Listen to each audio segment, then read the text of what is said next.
გამარჯობა. როგორც შეგბირდით, ახალი ამბებით და ძალიან საინტერესო ისტორიებით გიბრუნდებით. ვიდეო იქნება საკმაოდ გრძელი და ძალიან ბევრი ფაქტით დახუნძლული. იმ ყველაფრის, რასაც ახლა ხდება დედამიწაზე და კაცობრიობის იმ უზარმაზარი ტექნიკური ნახტომის ძალიან კარგი გამოხატულებაა ლუციუს სენეკას მიერ წარმოთქმული ერთ-ერთ თავის პიესაში სიტყვები per aspera ad astra. რაც ნიშნავს ეკლებიდან ვარსკვლავებისკენ. ანუ სირთულეებიდან ვარსკვლავებისკენ. დიახ, სწორედ ახლა გადის კაცობრიობა ამ ეტაპს.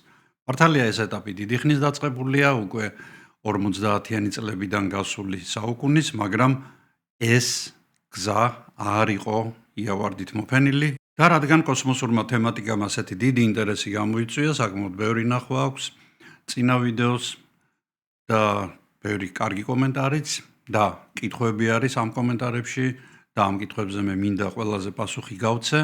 მე გადავწყვიტე რომ გამეკეთებინა 70 წლიანი ისტორიის, ფაქტიურად უკვე 70 წელი გადის მომავალ წელს, რაც ადამიანმა გაარღვია დედამიწის მიზიდულობის ძალა და გაიჭრა ჯერ მის ორბიტაზე, ანუ დედამიწის, ხოლო შემდეგ უკვე ღია კოსმოსში. კოსმოსი არ არის ისეთი, როგორცაც ამას სახელმძღვანელოებში გვიხატავენ. ის არ არის მხოლოდ გმირებისა და თეთრი სკაფანდრების და პრიალა რაკეტების სამყარო. კოსმოსი არის ადგილი, სადაც ერთი პატარა ნამცეცი პურისაც კი შეიძლება სასიკვდილო განაჩენი იყოს მთელი ეკიპაჟისთვის. იგი შეიძლება იარაღად იქცეს, იგი პოლიტიკური ამბიციების ასპარეზია და ზოგჯერ ამ ასპარეზს და ამ პოლიტიკას, დიდ პოლიტიკას თუ პატარას ადამიანთა სიცოცხლეები ეწირება. მოგესალმებით, მე გახლავართ ვასილ გაბუნია კვლავ და დღეს ჩვენ ვისაუბრებთ იმაზე და იმ ფაქტებზე, რომლებსაც საბჭოთა კავშირი, ამერიკა, ჩინეთი საგულდაგულოდ მალავდნენ 10 წლეულების განმავლობაში. მოეწყვეთ კომფორტულად, შეიგარით ღვედები, ჩვენ ძალიან სწრაფი, საინტერესო ხიფათებით ახსავსე და შიგადაშიგი იუმორით ახსავსე გრძელი გზა გველოდება. ეს არ იქნება უბრალო ისტორია რაკეტებზე, ეს იქნება ისტორია ადამიანზე, მის შიშებზე, შეცდომებზე და დაუჯერებელ გამბედაობაზე. ვიდეოს განმავლობაში თქვენ ნახავთ კოსმოსის ნამდვილ სახეს და ის ხან შეგაშინებთ, ხან მოგხიბლავთ. სანამ ძირითად თემაზე გადავალთ, მე რა თქმა უნდა მადლობა მინდა გადაუხადო ყველა იმ ადამიანს, რომელმაც აი ბოლო დროს ძალიან ბევრმა გამოიწერა ჩემი არხი. მეგობრებო, გთხოვთ ძველი ვიდეოებიც ნახოთ. ძალიან საინტერესო ვიდეოებია, მეც ძალიან ხშირად უყურებ ხოლმე და სხვაებსაც ურჩევ. ასევე ძალიან დიდი მადლობა ყველას, ვინც სვამს მოწონების ნიშანს, არ დაგავიწყდეთ ამის დასმა და მაგით მაინც მასიამოვნეთ, წერს კომენტარებს და რა თქმა უნდა ყველა იმ ადამიანს, რომელიც ფინანსურად ეხმარება ჩემს არხს, ეს ძალიან საჭიროა. ძალიან საჭიროა არხისთვის, რათა მე უფრო მეტი საინტერესო საგანმანათლებლო ვიდეო შემოგთავაზოთ. ახლა კი გადავიდეთ, გავაგრძელოთ უბრალოდ ჩვენი თემები. ვინც იძინებთ ჩემს ვიდეოზე, გავთხილებთ რომ 2-3 ჯერ მოგიწევთ ჩაძინება, იმიტომ რომ ვიდეო საკმაოდ გრძელი იქნება. მე კი შეკპირდით თქვენ რომ სამშაბათსვე იქნებოდა, მაგრამ იმ სიგრძე გამოვიდა და ის ერთი რთული დასამონტაჟებელი გახდა ეს ვიდეო, რომ გადავწყვიტე რომ ცოტა მოგვიანებით შემოგთავაზოთ. მით უმეტეს რომ ჯერჯერობით ბევრი არაფერი იცვლება ასტრონავტების ცხოვრებაში, ერთადერთი ის რომ მოხდა ძალიან საინტერესო რამ, მათ წუხელ ორშაბათიდან სამშაბათი რო თენდებოდა ისინი მიუახლოვდნენ მთვარეს და არტყეს მასწრე, აიღეს მთვარისგან გრავიტაციული ენერგია და მთვარის შურდულის გამოყენებით ისინი მოდიან დედამიწისკენ, მოდიან ახსავსე ახალი ცოდნით, ახალი იდეებით, ახალი შთაბეჭდილებებით, რომლებსაც ჩვენ ისინი გაგვამდობენ რამდენიმე დღეში და მე მოგიყვებით იმ კატასტროფების შესახებ, რომელთა ამოშლას ისტორიიდან ცდილობდნენ. მოგიყვებით კურიოზების შესახებ, რომლებიც იმდენად აბსურდულია, რომ ზოგჯერ დაჯერებაც კი ჭირს და რა თქმა უნდა რეკორდებს, რომლებიც ადამიანმა კოსმოსთან ბრძოლაში დაამყარა. დავიწყოთ თავიდან. 1957 წლის 4 ოქტომბერი, მე წინა ვიდეოში გითხარით, რომ პირველად სიგნალი საბჭოეთში და შემდეგ ამერიკის რადიო მოყვარულებმა დაიჭირეს. ბიპ, ბიპ, ბიპ ისმოდა კოსმოსიდან და ეს იყო შოკი.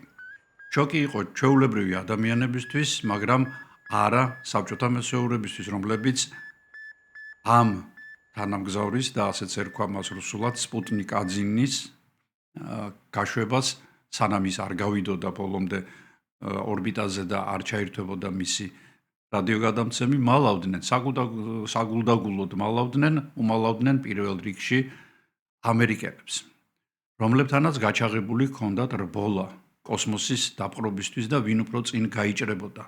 ამჯერად სოციალისტურმა სისტემამ აჯობა და საინტერესო დეტალია, რომ სპუტნიკი, როგორცაც მას ხატავენ, ეს არის დაახლოებით კალათბურთის ხელა საგანი, გადამცემი, თანამგზავრი, რომელსაც აქვს ესეთი ულვაშები, ეს გახლავთ ანტენები, რომლებიც გადაცემდნენ თვეების განმავლობაში აი ამ სიგნალს. ეს იყო გენიალური პიარსვლა, იმიტომ რომ ეს სიგნალი აბსოლუტურად მთელ დედამიწაზე ყველა რადიომოყვარულს ესმოდა.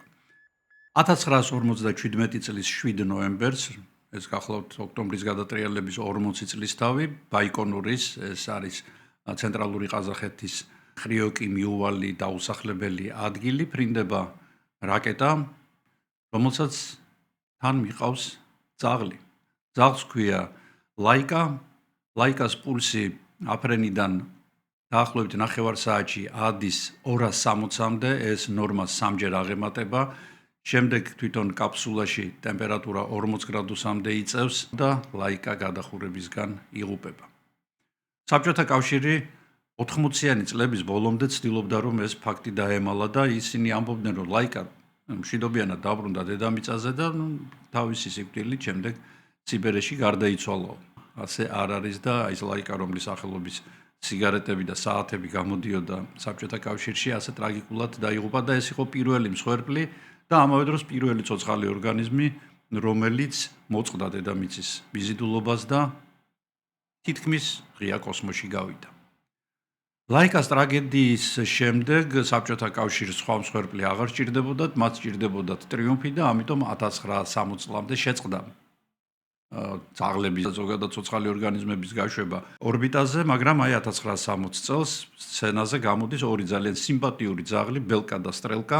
ისინი მართლაც ვარსკვლავები არიან, რომლებმაც 1960 წელს 19 აგვისტოს ნახორციელეს ფრენა სპეციალური აპარატის საშუალებით, ისინი ორბიტაზე იყვნენ 2 დღის განმავლობაში და ცოცხლები და სახსალამათები დაბრუნდნენ. სხვადასხვა მათთან ერთად იყო 40 თაგვი, 2 ვირთაგვა და რამდენიმე მცენარე. ყველა ეს ცოცხალი ორგანიზმი მშვიდობიანად ცოცხლად დაბრუნდა დედამიწაზე და სხვადასხვა ბელკა, რომელიც სტრელკასგან განსხვავებით კაცილებით თამამი და ესეთი თავხედი ძაღლი იყო, მან ყეფაც კი დაიწყო კოსმოსში და ეს გახდათ პირველი ხმა, რომელიც კოსმოსმა გაიგონა დედამიწის გარეთ. სტრელკას გაუჩნდა შემდეგ ლეკვები, რომლიდანაც ერთ-ერთი, რომელსაც პუშინკა ერქვა სახელად, აჩუქეს კენედის და კენედის ეს საჩუქარი მანდამაინც არ გახარებია, იმიტომ რომ ყველაფერი ის, რაც აქამდე ხდებოდა, მიუნიშნებდა იმაზე, რომ საბჭოთა კავშირი კარგა მაგრად ასრებს ამერიკის შეერთებულ შტატებს აი ამ კოსმოსურ რბოლაში. ხშირად მეკითხებიან, რა მენატრება ყველაზე მეტად აქ, ევროპაში. რა თქმა უნდა, ხალხთან ერთად ჩვენი მიწისურნელი და ის გემოები, რომლებსაც ვერაფრით შეცვლი. სწორედ ამიტომ მინდა გაგიზიაროთ Taste of Georgia-ს პრემიუმ ნაკრები. ეს არ არის უბრალო საჩუქარი. ეს არის ყუთში მოთავსებული საქართველოს ნაწილი. ხსნით ნაკრებს და იქ ხვდებათ მზით გაჯერებული ჩურჩხელა, სურნელოვანი სვანური მარილი, ცხარე აჯიკა და კავკასიონის ფერდობების ყვავილების თაფლი. და რა თქმა უნდა, მისი უდიდებულესობა ქართული ღვინო. განსაკუთრებულ ეფექტს ქმნის სუფრა, რომელზეც ჩვენი საამაყო ანბანია მოკარგული და თბილისური აივნის ხის სუვენირი. ეს ის დეტალებია ნებისმიერ გარემოს ქართულ მუხტსრომ სცენს. ნაკრებში ახლა უკვე ჩვენი ბავშვობის მეგობრებიც არიან. წუნა და წრუწუნა, თოვლის გუნდა, დევი და რა თქმა უნდა ბატიტასიკო. ეს პატარა ფიგურები ნებისმიერ გულს გაათბობს. და რაც მთავარია, სპეციალურად ჩემი მაყურებლებისთვის კომპანიასთან ერთად გადავწყვიტეთ განსაკუთრებული საჩუქარი გაგვეკეთებინა. თუ გამოიყენებთ ჩემს პრომოკოდს, რომელსაც ახლა ეკრანზე ხედავთ, სტანდარტული 7%-ის ნაცვლად მიიღებთ 20%-იან ფასდაკლებას. ეს ფასის მეხუთედია, რაც მართლაც იშვიათი შეთავაზებაა. ნაკრების გაგზავნა უკვე მთელი ევროპის მასშტაბითაა შესაძლებელი. ტარიფებს ხედავთ ეკრანზე და დეტალები ვიდეოს აღწერაშიც იქნება. გაითვალისწინეთ, რომ ნაკრების შემადგენლობა შეგიძლიათ თქვენი გემოვნებითაც შეცვალოთ. ამ ნაკრების შეძენით თქვენ არა მხოლოდ საუკეთესო საჩუქარს შეიძენთ, არამედ ჩემს არხსაც დაუჭერთ მხარს. დარეკეთ ამ ნომერზე, შეუკვეთეთ თქვენთვის სასურველი შემადგენლობა და სადაც არ უნდა იყოთ, შეიგრძენით საქართველოს გემო.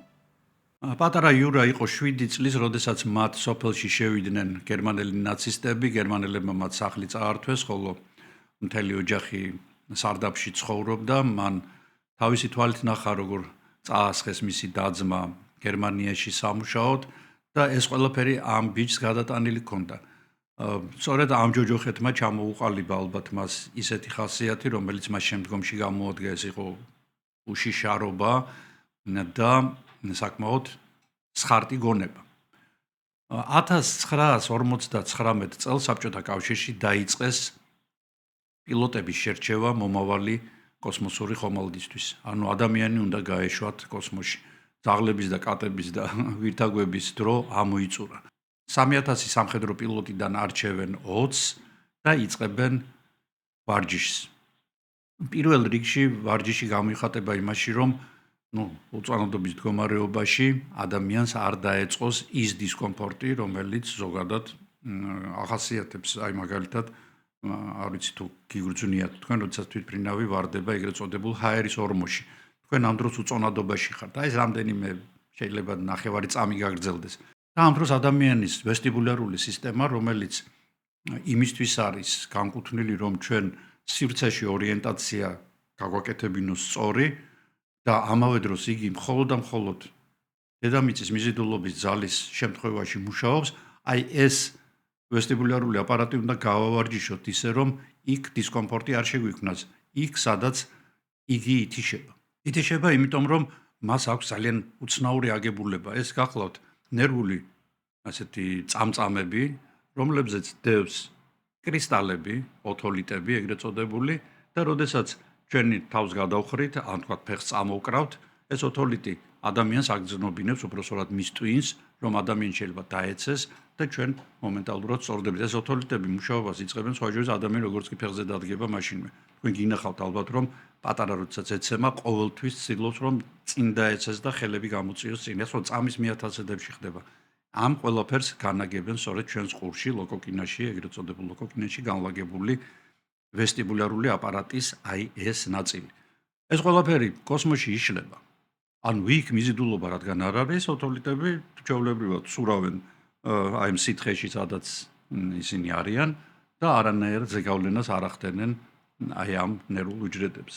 ეს საკმაოდ რთული ვარჯიშებია, მაგრამ 20 კაცი გადის ამ ვარჯიშებს და ჯანმრთელობასთან ერთად ძალიან დიდი მნიშვნელობა აქვს სიმაღლეს, იმიტომ რომ რაკეტები არ არის ჯერ კიდევ ისეთი სიმძლავრის, რომ მათ დიდი აპარატი აიტანონ ჰაერში. თქვენ იცით, რომ რაკეტა კი არ ადის კოსმოსში და რაკეტად კი არ ბრუნდება შემდეგ კოსმონავტი.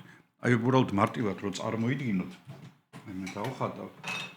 რაკეტა გახლავთ უბრალოდ ძრავი, რომლის საშუალებითაც კოსმონავტი უნდა მოხვდეს, ან კოსმოსური ხომალდი უნდა მოხვდეს კოსმოსში. აი ეს არის, ვთქვათ, რომ წარმოვიდგინოთ რაკეტა, რომლიდანაც გამოდის ეს ცეცხლი და სხვადასხვა ტიპის რაკეტებია, ხო არის სამნაწილიანი, არის ერთი და დიდი და ასე შემდეგ, მაგრამ ყველას პრინციპი არის რა, რომ ხომალდმა დააძლევინოს დედამიწის მიზიდულობის ძალა, რომელიც საკმაოდ ძლიერია. თვითონ ხომალდი, რომელშიც ადამიანია, შეიძლება იყოს აი ხელა. აი მთელი ამ კონსტრუქციის მხოლოდ აი ამ ნაწილში. და ამიტომ თვითონ პილოტიც უნდა იყოს პატარა ზომის. როგორც ამბობენ და როგორც ცნობილია, გაგარინი იყო 157 მეტრის სიმაღლით. ძალიან დაბალი იყო და გამხდარი. მეორე, ეს გახლავთ ფსიქოლოგიური მომენტი, ხო? ადამიანი პირველად გადის კოსმოსში, ძალიან დიდი სტრესია. აი ამაშიც გაგარინი საკმაოდ კარგად იჩენს თავს. კოსმოსს ზოგადად ბევრი ლეგენდა ახლავს თან, მაგრამ ასე ამბობენ, რომ როდესაც კოროლიოვმა, საბჭოთა კოსმონავტიკის მამამ და მამამთავარმა უთხრა იურას, რომ შედი აი ამ კაბინაშიო, მან ფეხზე გაიხადა წინასწარ და ეს ძალიან მოეწონა თითქოს კოროლიოვს და თქვა, რომ პირველი კაცი იქნება იური გაგარინი, რომელიც გაფრინდება კოსმოსში და სწორედ აი 1961 წლის 12 აპრილს, რომელიც რამდენიმე დღეში დადგება, პირველმა ადამიანმა დაძლია დედამიწის მიზიდულობა და გავიდა უწონადო მდგომარეობაში. ამ დღემ სამყარო შეცვალა. დილის 9 საათსა და 07 წუთზე გაგარინი რაკეტაშია, მისი პულსი როდესაც შეამოწმეს არის 64-ია, ანუ იგი სრულიად არ განიცდის სტრესს და იმდენად დარწმუნებულია თავის თავში, რომ სანამ ძრავი ჩაირთვება, ხუმრობს და რაც პროტოკოლით არ არის გათვალისწინებული. და როდესაც ჩაირთვება ძრავები და მოწყდება რაკეტა დედამიწას, ისმის მისი ცნობილი სიტყვები პაიეხელი. ანუ წავედით.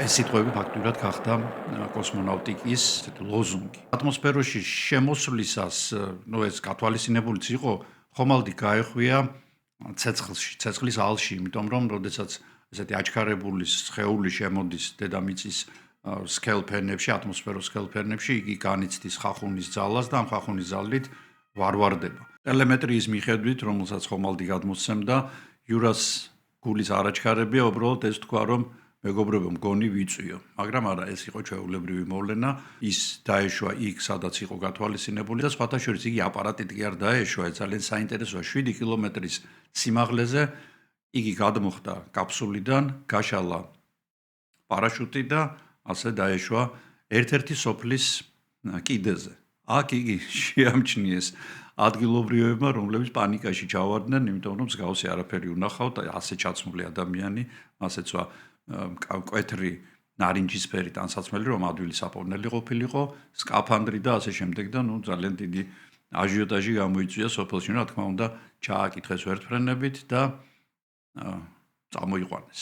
სამწუხაროდ იური გაგარინი 34 წლის ასაკში 1968 წლის 27 მარტს ახალი თვითმფრინავის გამოცდისას დაიღუპა და ეს დაღუპვა ძალიან დიდი ბურუსით არის მოცული, იმიტომ რომ მასთან ერთად იყო მეწყვილე, რა თქმა უნდა, თვითმფრინავი იყო საკმაოდ სანდო, ეს გახლდათ MiG-15 და ეს ფრენა უნდა გაგრძელებულიყო სულ 20 წუთი. 20 წუთი გაგრძელდა კიდეც და 20 წუთის შემდეგ გაგარინმა გადმოსცა, რომ იგი ბრუნდება აეროდრომზე და ამ დროს თვითმფრინავი რადარებიდან ქრება.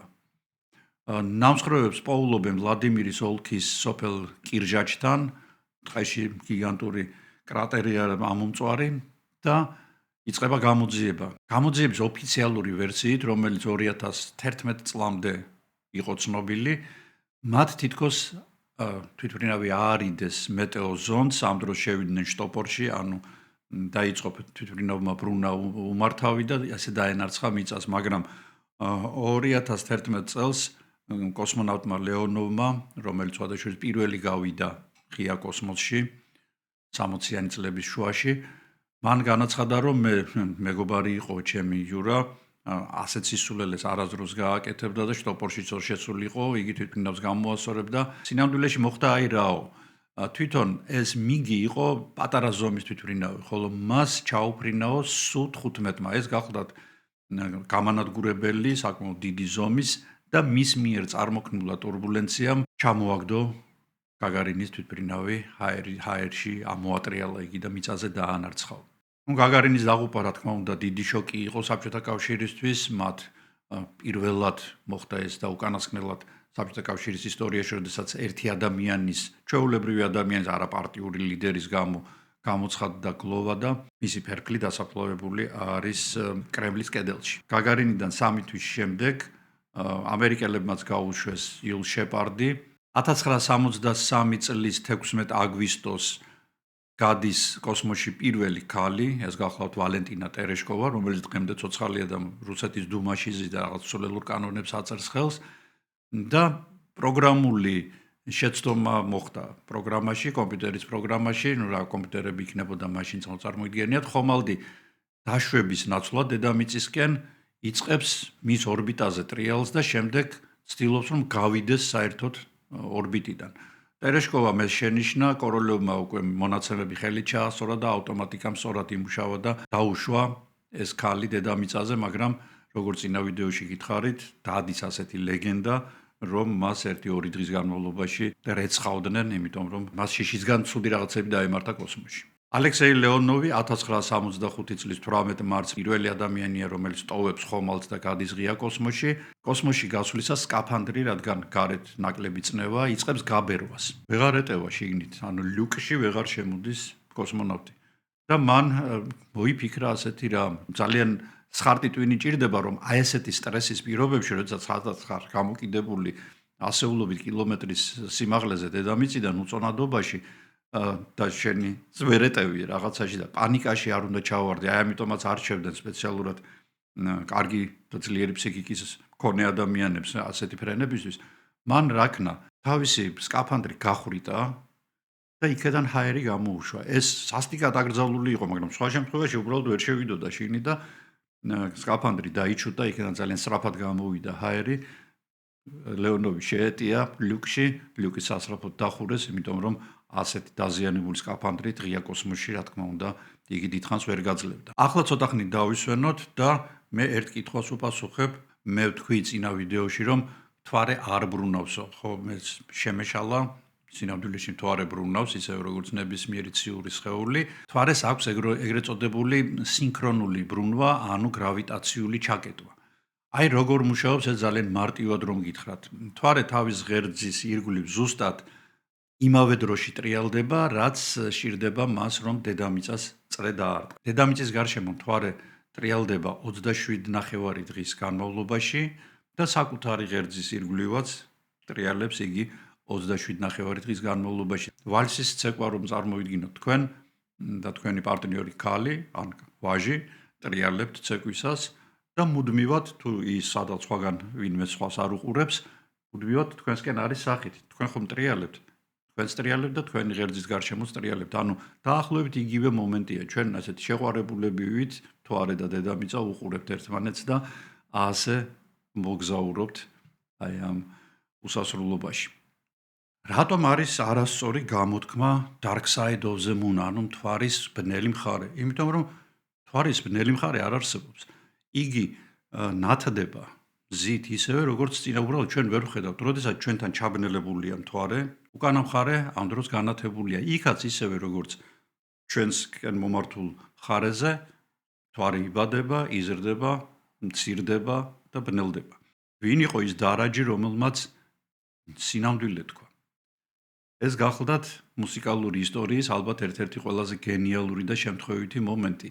როდესაც მე ვახსენე უკვე Dark Side of the Moon, ეს არის გენიალური კონცერტი, ლეგენდარული კონცერტი, ლეგენდარული ალბომი და როდესაც მას იწერდნენ 1973 წელს როჯერ ვოტერსმა, Pink Floyd-ის ლიდერმა, ასეთი რამ მოიფიქრა, რომ ტექნიკურ პერსონალს დარაჯებს, მათ შორის მუსიკოსებს, იქ მაგალითად Paul McCartney და Wings-ი იწერდა ალბომს, Mick Jagger-ი იყო, David Bowie იყო Abbey Road-ის სტუდიაში, მათ დაურიგა ესეთ პატარა ქაღალდის ნაგლეჯებზე დაწერილი კითხვები, გეშინიათ თუ არა სიკვდილის, იყავით თუ არა ბოლოს აგრესიული და ბოლოს რას ფიქრობთ მთვარის ბნელ მხარეზე?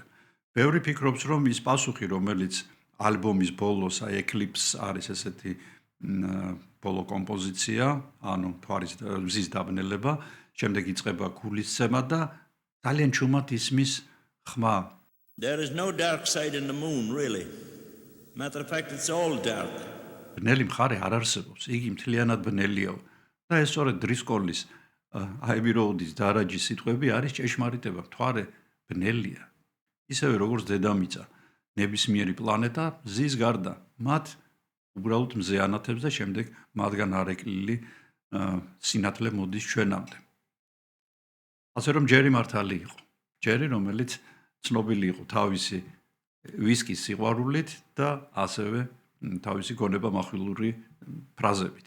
ამ რომანტიული პაუზის შემდეგ დავუბრუნდეთ ჩვენს თემას და იმ დროს, როდესაც საბჭოთა კავშირი იხვეჭს საერთო სიყვარულს და პატივისცემას, ამ დროს ამერიკა ნამდვილ ნოკაუტში, იმიტომ რომ იგი მოჩანჩალებს.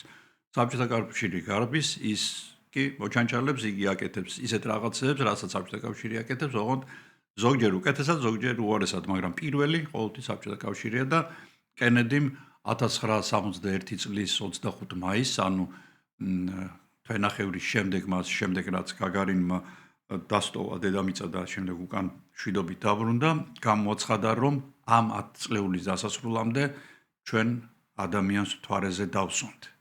და გაგარინის გაფრენიდან სულ რაღაც ერთი თვის თავზე პრეზიდენტი კენედი კონგრესის წინაშე წარსდგა და განაცხადა, რომ ამ 10 წლეულის დასრულებამდე ამერიკელი მთვარეზე ფეხს დადგამს და მშვიდობით დაბრუნდება სახლში. ეს უკვე იყო პოლიტიკური აზარტული თამაში, ფსონების დადებით და ტრაგედიებით. ამ დროს ამერიკელებს 15 წუთი აქვს გატარებული კოსმოსში და ეს დაპირებაო იმას გავდაო, როდესაც ადამიანს ახალი ველოსიპედი უყიდეს ბავშვს და მან ტურ დე ფრანსში გადაწყვიტა მონაწილეობის მიღებაო, მაგრამ ნახავთ ჩვენ მერე. 1965 წლის 23 მარტი. მისია Gemini 3. ეს არის პირველი პილოტირებული ფრენა Gemini-ის პროგრამით და მისი მონაწილეები არიან Gus Grissom და John Young. და ხდება კურიოზი. როგორც კი უწონადობაში მოხვდნენ John Young-მა ამოიღო ჯიბიდან სენდვიჩი, რომელიც თურმე იქვე უყიდია სადღაც ახლო-მახლო კიოსკში, თლათ ასე არ იყო ალბათ, მაგრამ ყოველ შემთხვევაში ასე ამბობენ, ლეგენდა ასე გვიყვება, რომელშიც იდო ქათმის მკერდი, ხახვი, პამიდორი და პური, რა თქმა უნდა. და გრიცომს უთხრა, რომ ეს საშინელი საჭმელები მოდი გვერდზე გადავდოთ და სანამ გვაქვს დრო, შევჭამოთ ეს სენდვიჩიო და ჩაკვიჩა და გაიფანტა პურის ნამცეცები ჰაერში. უწონადობაა მოგეხსენებათ. ეს შეიძლება ტრაგედიით დასრულებულიყო ეს ხუმრობა თუ ეს თავხედობა. რატომ არის რომ კოსმოსური ფრენებისას გამოიყენება პაკეტირებული საკვები, ძალიან კარგად დაცული, ან ტუბებში ჩატვირთული, ეს არ არის მხოლოდ იმიტომ რომ თქვა ამ პაკეტმა დაიკავოს ნაკლები ადგილი თვითონ ხომალდში, არამედ პირველ რიგში იმიტომ რომ არ გაიფანტოს საჭმლის ნამცეცები, იმიტომ რომ ამ ნამცეცებს შეუძლია თქვა შეძურეს სადღაც აპარატურაში გამოიწვიოს მოკლე ჩართვა და აი ასეთმა ერთი შეხედვით მარტივმა რაღაცამ შეიძლება ადამიანები დაუყოს უბრალოდ და მთელი მისია ჩაშალოს რა თქმა უნდა. ამას დიდი ხარისხალი მოყვა სხვადასხვა კონგრესში, სადაც სენატორებმა იბობოქრეს, რომ რას ქვიაო ჩვენო მილიონებს ხარჯავთ აქ ჩვენი გადასახადების გადამხდელების, რომ ეს პროგრამები განხორციელდეს და ამათო სენდვიჩები მიაქვთ იქ და შეიძლება მისია ჩაშალონ ამითო. მოკლედ დიდი სკანდალი იყო. ამერიკელებს ისე უნდათ გაასრონ საბჭოთა კავშირს, რომ ზოგჯერ უსაფრთხოების წესების იგნორირებას აკეთებენ, რაც ზოგადად მიუღებელია ასეთი რთული ოპერაციების დროს. პირველ პლანზე გამოდის სიჩქარე, ანუ თავარია გავასროთ. სამი საუკეთესო ასტრონავტი, Gus Grissom-ი, რომელმაც წინა მისიაში მიიღო მონაწილეობა, გახსოვთ, Ed White და Robert Chaffee. ისინი სხდებიან კამერაში, სადაც არის 100%-იანი ჟანგბადი, წნევა კი იმაზე მაღალია, ვიდრე დასაშვებია და ატმოსფეროში ვიდრე არის, ამიტომ ნებისმიერი ნაპერწკალი ასეთ გარემოში წარმოადგენს სასიკვდილო საფრთხეს. ჟანგბადს მოგეხსენებათ აქვს ცუდი თვისება, ასეთ სუფთა ჟანგბადს, რომ იგი ფეთქდება.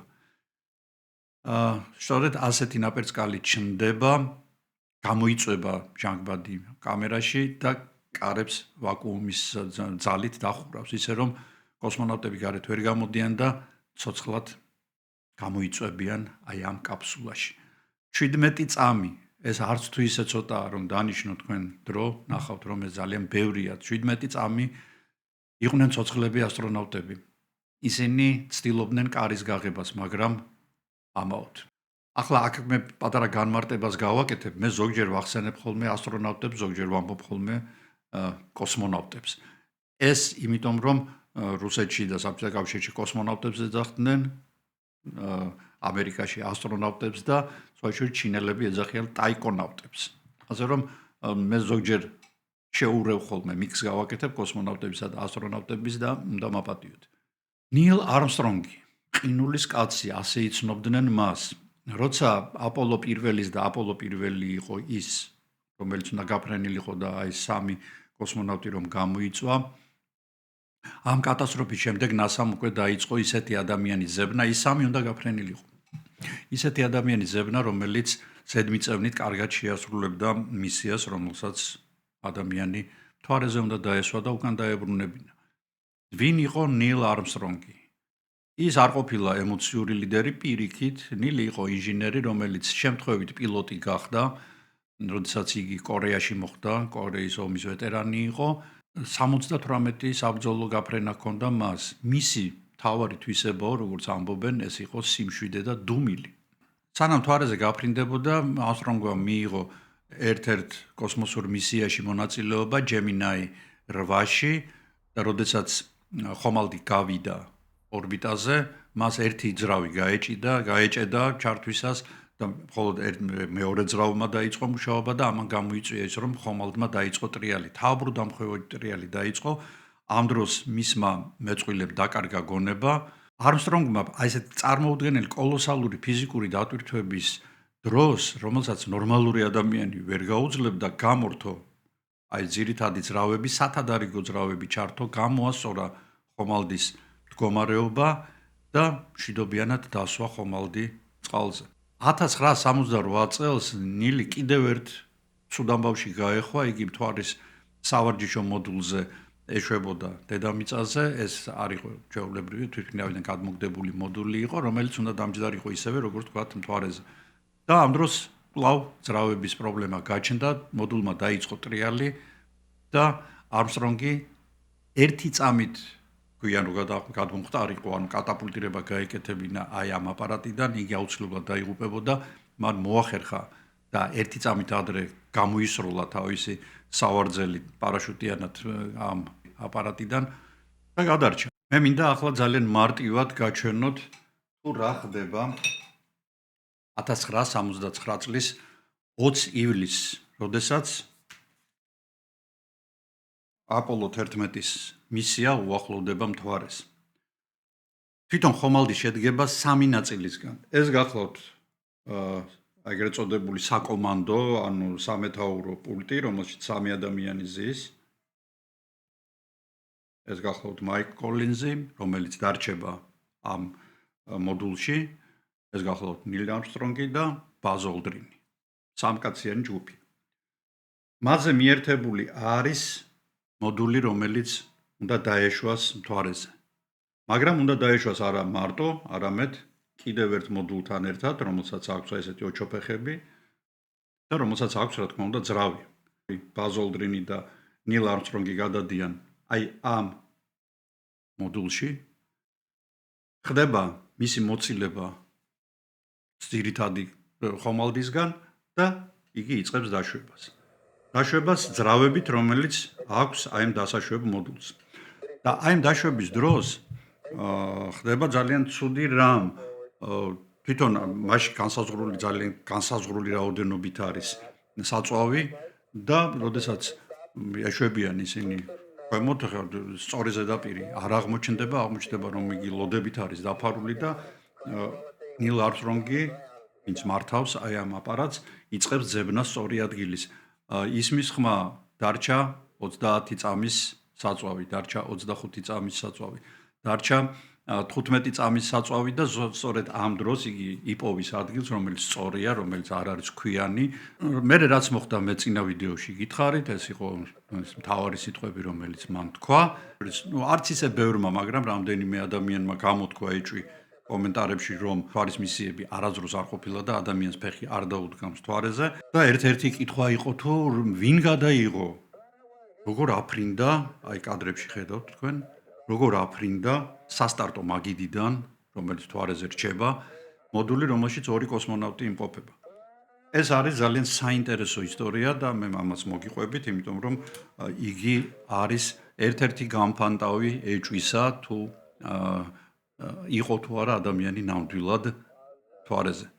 აპოლო 11-ის, 12-ის და 14-ის აფრენის კადრები ჩვენ არ გვაქვს, მხოლოდ გადაღებული არის ილუმინატორიდან და უკვე მე-15 და მე-16 და განსაკუთრებით მე-17 მისიების დროს წაღებული აქვთ კოსმონავტებს ფერადი სულ ახალი ტექნოლოგია, ფერადი მართვადი კამერა, რომელიც იმართება არა კოსმონავტების მიერ, არამედ Ed Fendel არის ასეთი ოპერატორი, რომელიც 400,000 კილომეტრის მოშორებით ზის პატარა ოთახში და რომელთანაც მიდის სიგნალი დაახლოებით 1.7 წამის დაგვიანებით. ეს საკმაოდ ბევრია.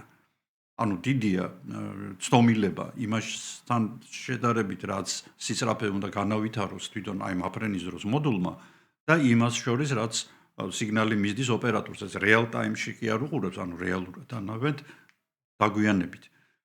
ამიტომ პირველი ორი გადაღება, ანუ მე-15 და მე-16 მისიების აი მაფრენის გადაღება ჩაიშალა, ვერ გაყვა კადრს, მაგრამ მესამე იდეალურად გამოუვიდა, თითქმის ისე რომ ამან გამოიწვია ეჭვი, რომ იქ დარჩა ვინმე ოპერატორი იღებს, ანუ არა, ოპერატორი არ იღებს რეალური პიროვნება, გადამღები ზის ამ დროს 4000 კილომეტრის მოშორებით, როგორც გითხარით. 99 proceeded 3 2 1 ignition. Right away, Houston. That's your good. X5.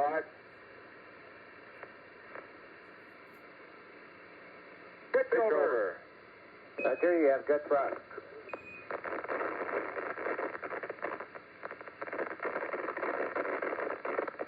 Okay, 30 seconds. 308 your number. Take on through 1500 feet and 8 knots. საინტერესო მომენტია, რომ კამერა კიდევ ერთი დღის განმავლობაში იღებდა ასე მიტოვებულ ასაფრენ ბლოკს.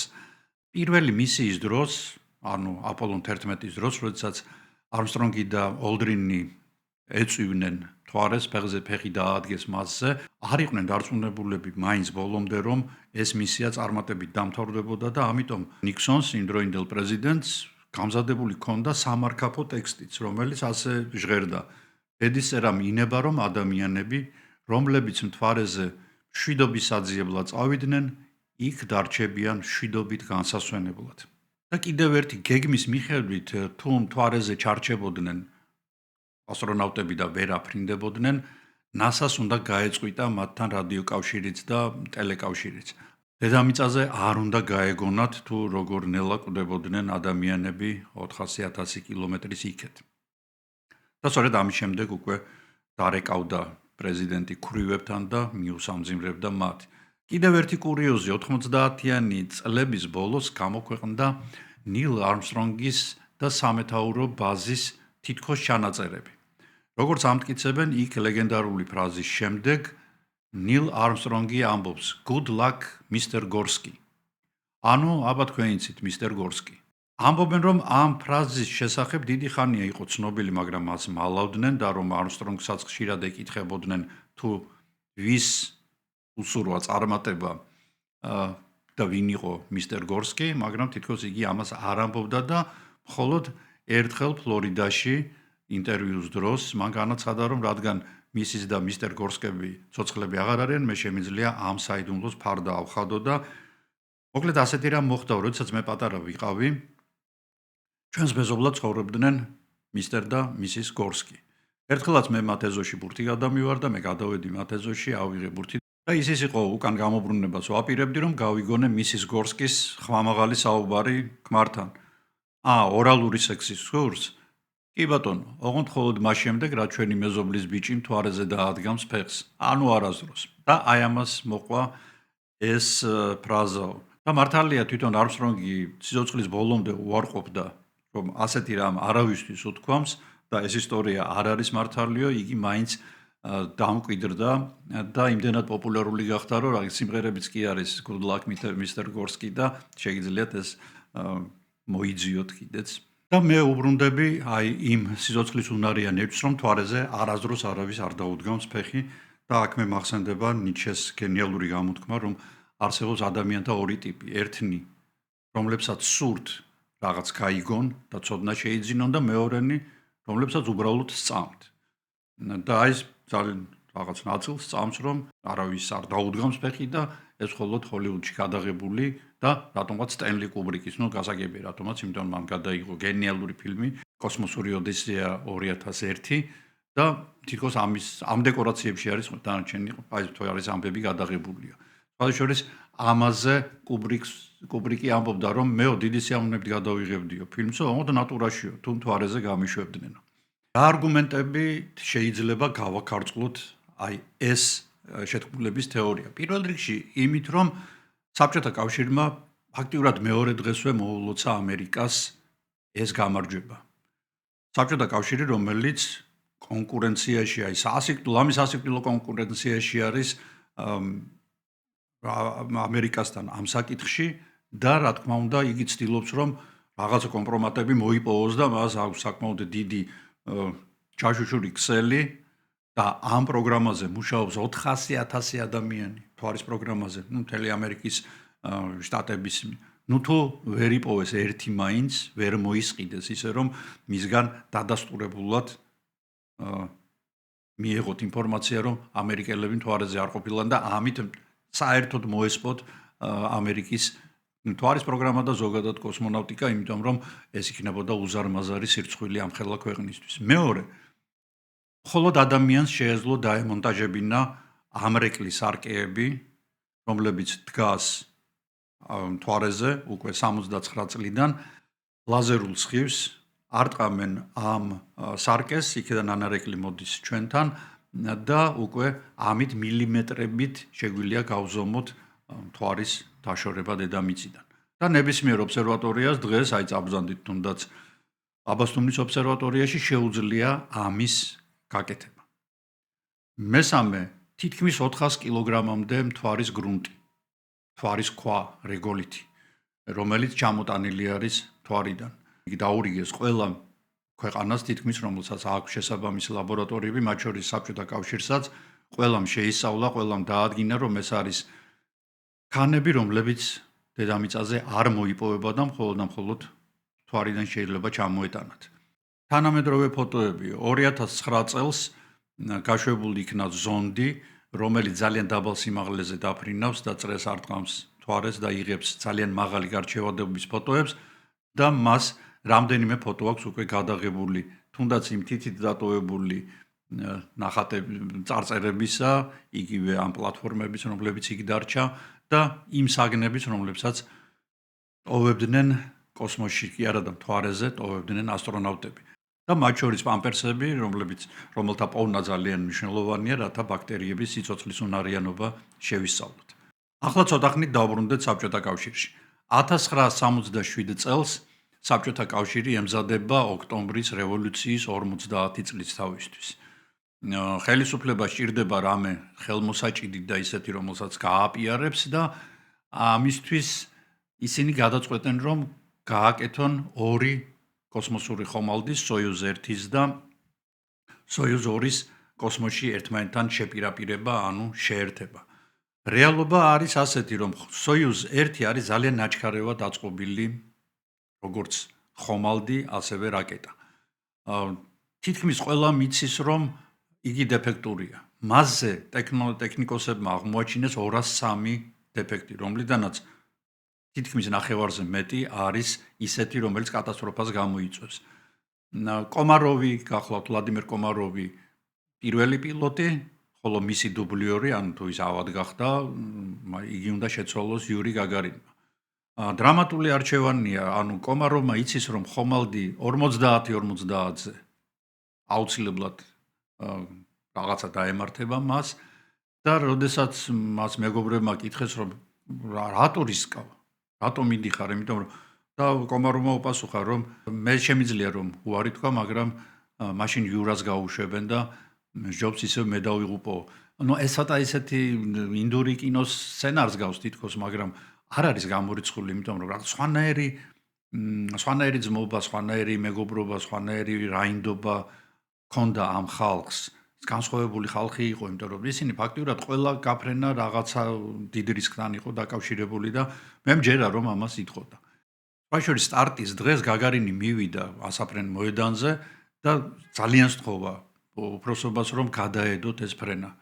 მაგრამ არა, 50 წლის თავისთვის რუსებს უნდა მოეხდინათ რაღაცა დიდი გარღვევა კოსმოსში და უხმო ჩაჯდა კომაროვი ხომალდის კაფსულაში, სხვა შორის აფრენამ ექსესების გარეშე ჩაიარა, ანუ რაკეტას არაფერი დამართნია, ამ დროს იყო შანსი რომ დამართნოდა და როგორც კი კომაროვი გავიდა ორბიტაზე, ანუ ჩამოიცილა ეს საწვავის ავზები, დაიწყო კოშმარი.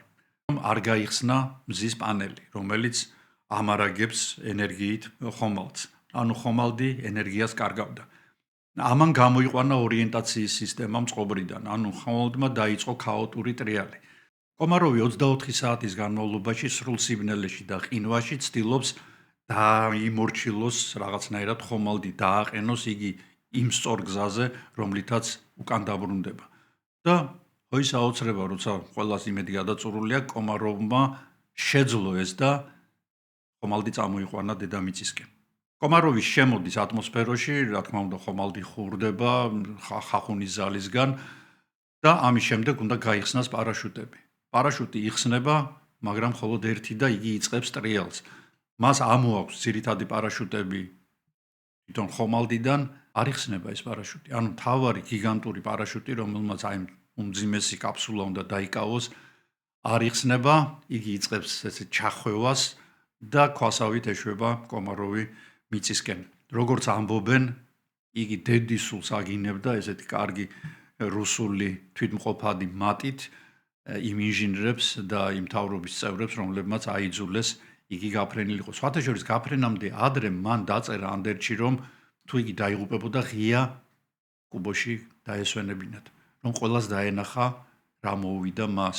გაფრენამდე ცოტა ხნით ადრე მან გადააფორმა სახლი მანქანა მეუღლეზე და ესეც მეტყველებს იმაზე, რომ თითქმის დარწმუნებული იყო, რომ დაიღუპებოდა. რა თქმა უნდა, კომაროვი არ დაუგრძალავთ ღია კუბოში, მისგან მხოლოდ დანახშირებული მასა დარჩა და აი ეს მასა დაასაფლავეს კრემლის კედელში.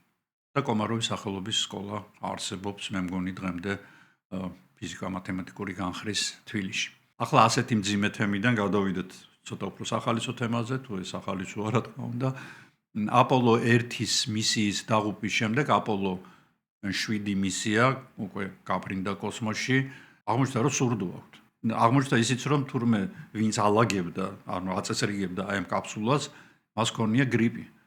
და ორივე კოსმონავტს ეწყება ძიმე შეტევა გრიპის, ეს გამოიხატება ხველებაში და შემდეგ ცხვირის გამოთვსებაში ლორწოთი და აღმოჩნდა რომ უწონადობის მდგომარეობაში ლორწო არ გამოდის ცხვირიდან, ვერ გამოდის და იგი იქ იწყებს დაგროვებას, რაც ანიჭებს კოსმონავტებს საშინელ ტკივილს. კოსმონავტები ითხოვენ სასწრაფოდ უკან დაბრუნებას და ეს არის პირველი ფიქსირებული ბუნტი, რომელიც კოსმოსში მოხდა.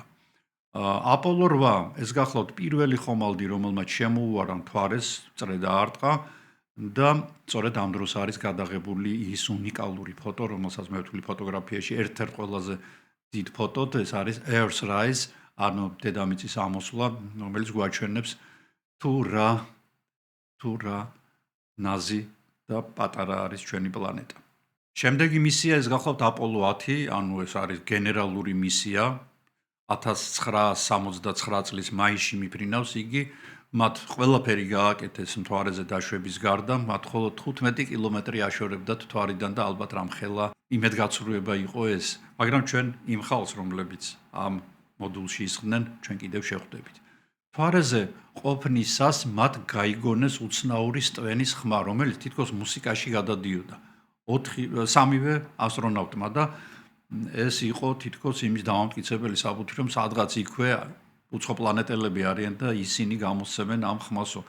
მაგრამ რეალურად ეს რა თქმა უნდა იყო რადიო ხარვეზები. აპოლო 11 გამოვტოვოთ, იმიტომ რომ მასზე უკვე საკმაოდ ვისაუბრეთ. აპოლო 12. აპოლო 12 აფრინდა თუ არა, მას ორჯერ დაარტყა მეხმა და გამოიყვანა მწყობრიდან მთელი ნავიგაცია. ეს გიგანტური რაკეტა შეიძლება უმართავი გახდეს და საშინელება დაატრიალოს. ჰიუსტონიდან 26 წლის ინჟინერი ჯონ აარონი გადასცემს ბრძანებას გადართეთ SCE-ზე. სამი კოსმონავტიდან ორმა არ იცის რას ნიშნავს ეს, მხოლოდ ერთმა იცის, ალან ბინი, იგი გადართავს ამ სისტემას და ეგრევე რაკეტა მოდის აზზე, ანუ ჩაირთვება ყველანაირი ხელსაწყო და რაკეტა აგრძელებს გზას ისე როგორც უნდა გაეგრძელებინა.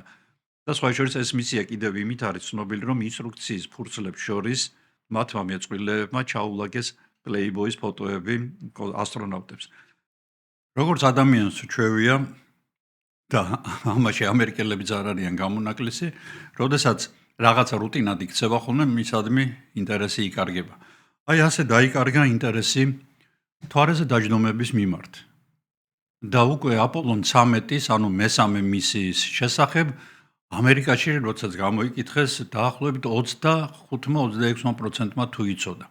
ანუ ეს უკვე აღარ არის საინტერესო იქ ბეისბოლის ან კალათბურთის მატჩი უფრო მიმზიდველი არის მაყურებლებისთვის და ზოგადად მოსახლეობისთვის. არადა აპოლონ 13-ს ძალიან საინტერესო ბედი არგუნა კოსმონავტიკის ღმერთმა. კერძოდ ის რომ მისი აფრენა განხორციელდა 13 საათსა და 13 წუთზე. აპოლონი თვითონ 13-ია და 13 აპრილს მიუახლოვდა იგი მთვარეს. დედამიწიდან 330,000 კილომეტრის დაშორებით, როცა ასტრონავტებს ჟანგბადის ავზების შენჯღრევა შესთავაზეს, იქ რაღაც მოხდა. ეს ამორევა ხელით კი არ ხდება, შენჯღრევით კი არ ხდება, უბრალოდ ავზში, რომელშიც არის თხევადი და მათ შორის გაზობრივ მდგომარეობაში ჟანგბადი, უნდა ჩაერთოს სპეციალური მიქსერი და ამ მიქსერმა ეს გაზობრივი და თხევადი ჟანგბადი უნდა შეურიოს ერთმანეთს. ეს პერიოდულად უნდა განხორციელდეს. პირველი ჯერი გაკეთდა იქ, სადაც მაშინ, როდესაც ხომალდი იყო 100,000 კილომეტრის მოშორებით დედამიწიდან, არაფერი და უკვე 330,000 კილომეტრია გამოვლილი, როდესაც მეორედ ჩაირთო მიქსერი, ჩართეს უпроსორად და გაისმა აფეთქების ხმა. ხომალდი შეჯანჯღარდა საოცრად და ამ დროს ჯეკ სვაიგერტი გადასცემს მიწაზე. Houston, we had a problem here. აქ ცოტა ისეთი მომენტია had and have არის მის კარგად. ჩვენ გვაქვს პრობლემა აქ, ან ჩვენ გვქონდა პრობლემა აქ. ნუ ყოველ შემთხვევაში ასეა თუ ისე ჯიმ ლოველი, ერთ-ერთი ასტრონავტი, იყურება ილუმინატორიდან და ხედავს, რომ რაღაც თეთრი გაზი გამოდის ხომალდიდან. და იგი ხვდება, რომ ეს ჟანგბადია. ანუ ჟანგბადი არა მხოლოდ სასუნთქად არის საჭირო, არამედ იგი ენერგიის და ძრავების მამოძრავებელი ძალაც არის. ანუ ძრავს სჭირდება ჟანგბადი. აპოლონ 13-ის მისია შედგება ისევე როგორც სხვა მისიების ხომალდების 3 ნაწილისგან. ეს არის თვითონ ის ნაწილი, რომელშიც არის 3 კოსმონავტი და მას ოდისევსი ქვია სახელად. შემდეგ მოდის ნაწილი, რომელიც მეორე მოდულთან ერთად უნდა დაეშვას მთვარეზე და შემდეგ აფრინდეს და მას აკვარიუსი ჰქვია, ანუ მერწყული. აი ეს ოდისევსი კარგავს ჟანგბადს. რა შეიძლება გაკეთდეს ამ დროს? ერთადერთი, რასაც მოიფიქრებენ ჰიუსტონში, ანუ დედამიწაზე, ის რომ შეამოწმეთ რა ხდება აკვარიუსში, ანუ მერწყულში. ჯონ ლოველი, რომელიც გახლავთ კაპიტანი, გადადის მერწყულში, ამოწმებს იქაურობას და ამბობს, რომ იქ არის ჟანგბადი, მართალია მერწყული განსაზღვრული არის 2 ადამიანისთვის. ჟანგბადის რაოდენობა იქ არის 2 დღისთვის განსაზღვრული და ასევე წყალიც. და ეს მხოლოდ 2 ადამიანისთვის ისევე მეორე. ხოლო ხომალდი მიქრის მთვარისკენ. ანუ მთვარიდან ისინი უკან უნდა დაბრუნდნენ და რა უნდა ქნან ამ დროს, ესე იგი 3 კაცი, რომელიც გადარჩეს, უნდა გადავიდეს მთვარის მოდულში, რომელიც 2 კაცზეა გათვალისწინებული, 2 კაცზეა გათვალისწინებული არა მხოლოდ ტერიტორიულად, არამედ რესურსების მხრივაც. ანუ წყალიც და ჟანგბადიც იქ არის 2 ადამიანზე გათვალისწინებული და მხოლოდ 2 დღით. საუკეთესო ვარიანტში ხომალდი უნდა დაბრუნდეს 4 დღეში. სხვანაირად ვერ მოასწრებენ უბრალოდ. ამ დროს ამოიწურება უკვე მთელი ეს მარაგები და მერე რაც მოხდება გასაგებია. და კიდევ ერთი მომენტი ძალიან საინტერესო, ეს გახლავთ ის, რომ ყველა კოსმოსურ ხომალდზე პირველი გაფრენებიდან დაწყებული არის სპეციალური ფილტრები, რომლებიც თანთქავს ნახშირორჟანგს. მოგეხსენებათ ნახშირორჟანგის რაოდენობა, როდესაც მატულობს, კიდაც ოთახში, კიდაც იმ გარემოში, სადაც თქვენ ხართ, უკვე იგი მომწამლელ ნივთიერებად გადაიქცევა და უკვე ადამიანი იგუდება. და იქ დგას ფილტრი, რომელიც თანთქავს ნახშირორჟანგს, მაგრამ ისევ ვიმეორებ, იგი განკუთვნილი არის მხოლოდ 2 დღეზე და 2 ადამიანზე. ანუ ასტრონავტებმა უნდა ისუნთქონ რიგრიგობით, შეიძლება ასე ითქვას. ნუ ახლა მე მეცინება, მაგრამ წარმოვიდგინეთ, თქვენ ხართ 300,000 კილომეტრით მოშორებული დედამიწას და ესეთი ამბავი შეგემთხვათ. ნუ სხვა გამოსავალი არ არის, იმიტომ რომ ძირითადი მოდული, ანუ ოდისევსი, სადაც ყველა პირობაა 3 ადამიანის არსებობისთვის, უკვე ფაქტურად იქცევა მოდულად, რომელიც აღარ არის საკმარისი 3 ადამიანისთვის კი არა, ერთი ადამიანი ვეღარ გაძლებს, იმიტომ რომ იქ ჟანგბადი იკარგება და ტემპერატურაც ეცემა. თუმცა ტემპერატურის ამბავი მერწყულშიც, ანუ აკვარიუსში ცუდად არის, იმიტომ რომ ჰიუსტონი ითხოვს, რომ გამორთონ აბსოლუტურად ყველა ხელსაწყო, რაც კი მათ არ სჭირდებათ. გამათბობლები, რომლებიც აუცილებელი არის, რომ ნორმალური საცოცხლო ტემპერატურა შეინარჩუნონ ხომალდზე და ასევე სხვა ისეთი რაღაცები, რაც თქვათ არ არის აუცილებელი. სინათლე მაგალითად.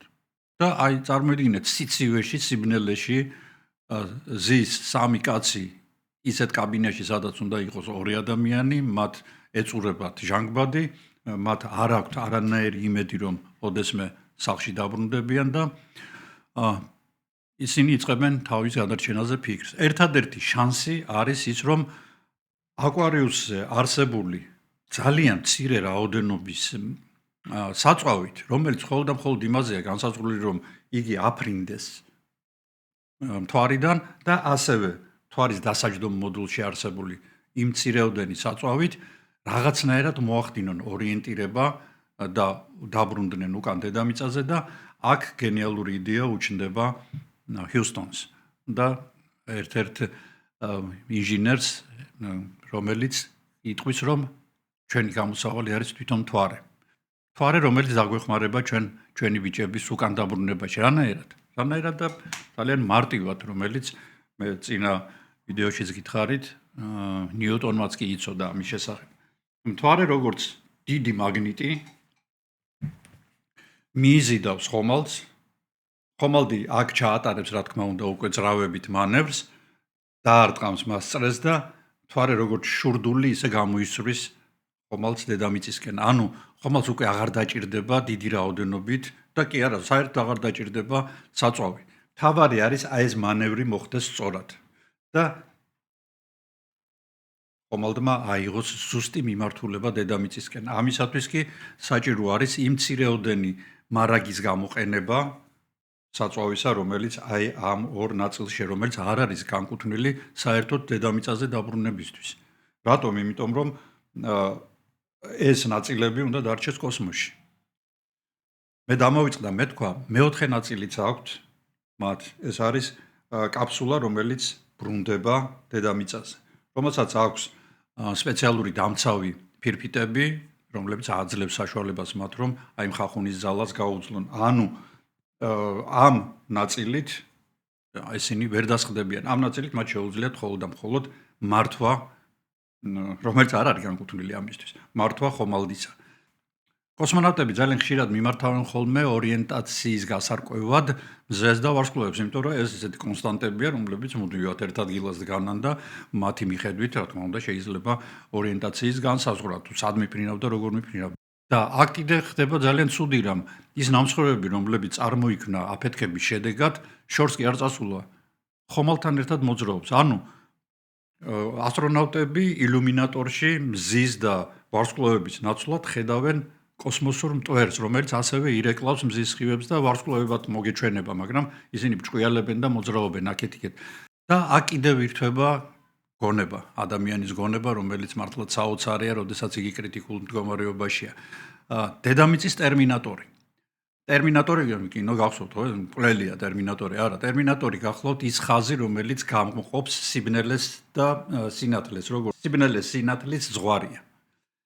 რომელიც რა თქმა უნდა, მუდმივად მოძრაობს, ხო? იმის მიხედვით, თუ რა მხარით არის მიმართული მთვარე ან დედამიწა, ან ნებისმიერი სხვა პლანეტა მზისკენ. დედამიწის ტერმინატორზე ხდება გასწორება. ხომალდი გადის მთვარის ორბიტაზე, დაარტყამს მას წრეს და ახლა არის მთავარი, რომ მათ დაუმიზნონ დედამიწას ზუსტად ისე, რომ მას არ აცდნენ. საკმარისია 2-3 გრადუსი გაცდენა, რომ ხომალდი წავა ღია კოსმოსში და არც არაღაც დაბრუნდება დედამიწაზე. ან თავარია მინუსებში წავიდეს ეს 2 გრადუსი, რომ იგი ისეთი მახვილი კუთხით შევა დედამიწის ატმოსფეროში, რომ უბრალოდ დაიწვება. ამიტომ სიზუსტე არის საჭირო. სიზუსტე ზუსტად როგორც სნაიპერი, ისე უნდა ვესროლოთ დედამიწას ჩვენი ხომალდი. ამიტომ ჯო ლოუელი, როგორც პილოტი, გადადის ხელით მართვაზე. ხელით მართვაზე ჯოისტიკით და იგი ცდილობს, რომ თან სამიზნე აქვს მას, ისევე როგორც სნაიპერს. ცდილობს, რომ ეს სამიზნე მუდმივად იყოს დედამიწის ცენტრზე დამიზნებული. ჯო სვაიგერტი რას აკეთებს? იგი ზის ტაიმერით ხელში და განსაზღვრავს დროს. მათ ძრავები უნდა ჩართონ ზუსტად 31 წამის განმავლობაში. ეს უკვე გამოთვლილია დედამიწაზე და გაგზავნილი არის შეტყობინების სახით ხომალდზე. რატომ? იმიტომ რომ საკმარისია ცოტა მეტი ან ნაკლები იმუშაოს ძრავმა, რომ იგი სწორედ იმ გრადუსებს დაკარგავს ან შეიძენს, რომლებიც საბოლოოდ კატასტროფამდე მიიყვანს ხომალდს. და ფრედ ჰეისი, მესამე ასტრონავტი, რომელიც თვალს ადევნებს ხომალდის მდგრადობას, რომ ძრავის მუშაობისას არ გამოვიდეს იგი კოორდინატთა სისტემიდან. ხომალდი ზუსტად დაუმიზნეს დედამიწას, იგი მიფრინავს დედამიწისკენ და დაჯდება იქ, სადაც უნდა დაჯდეს.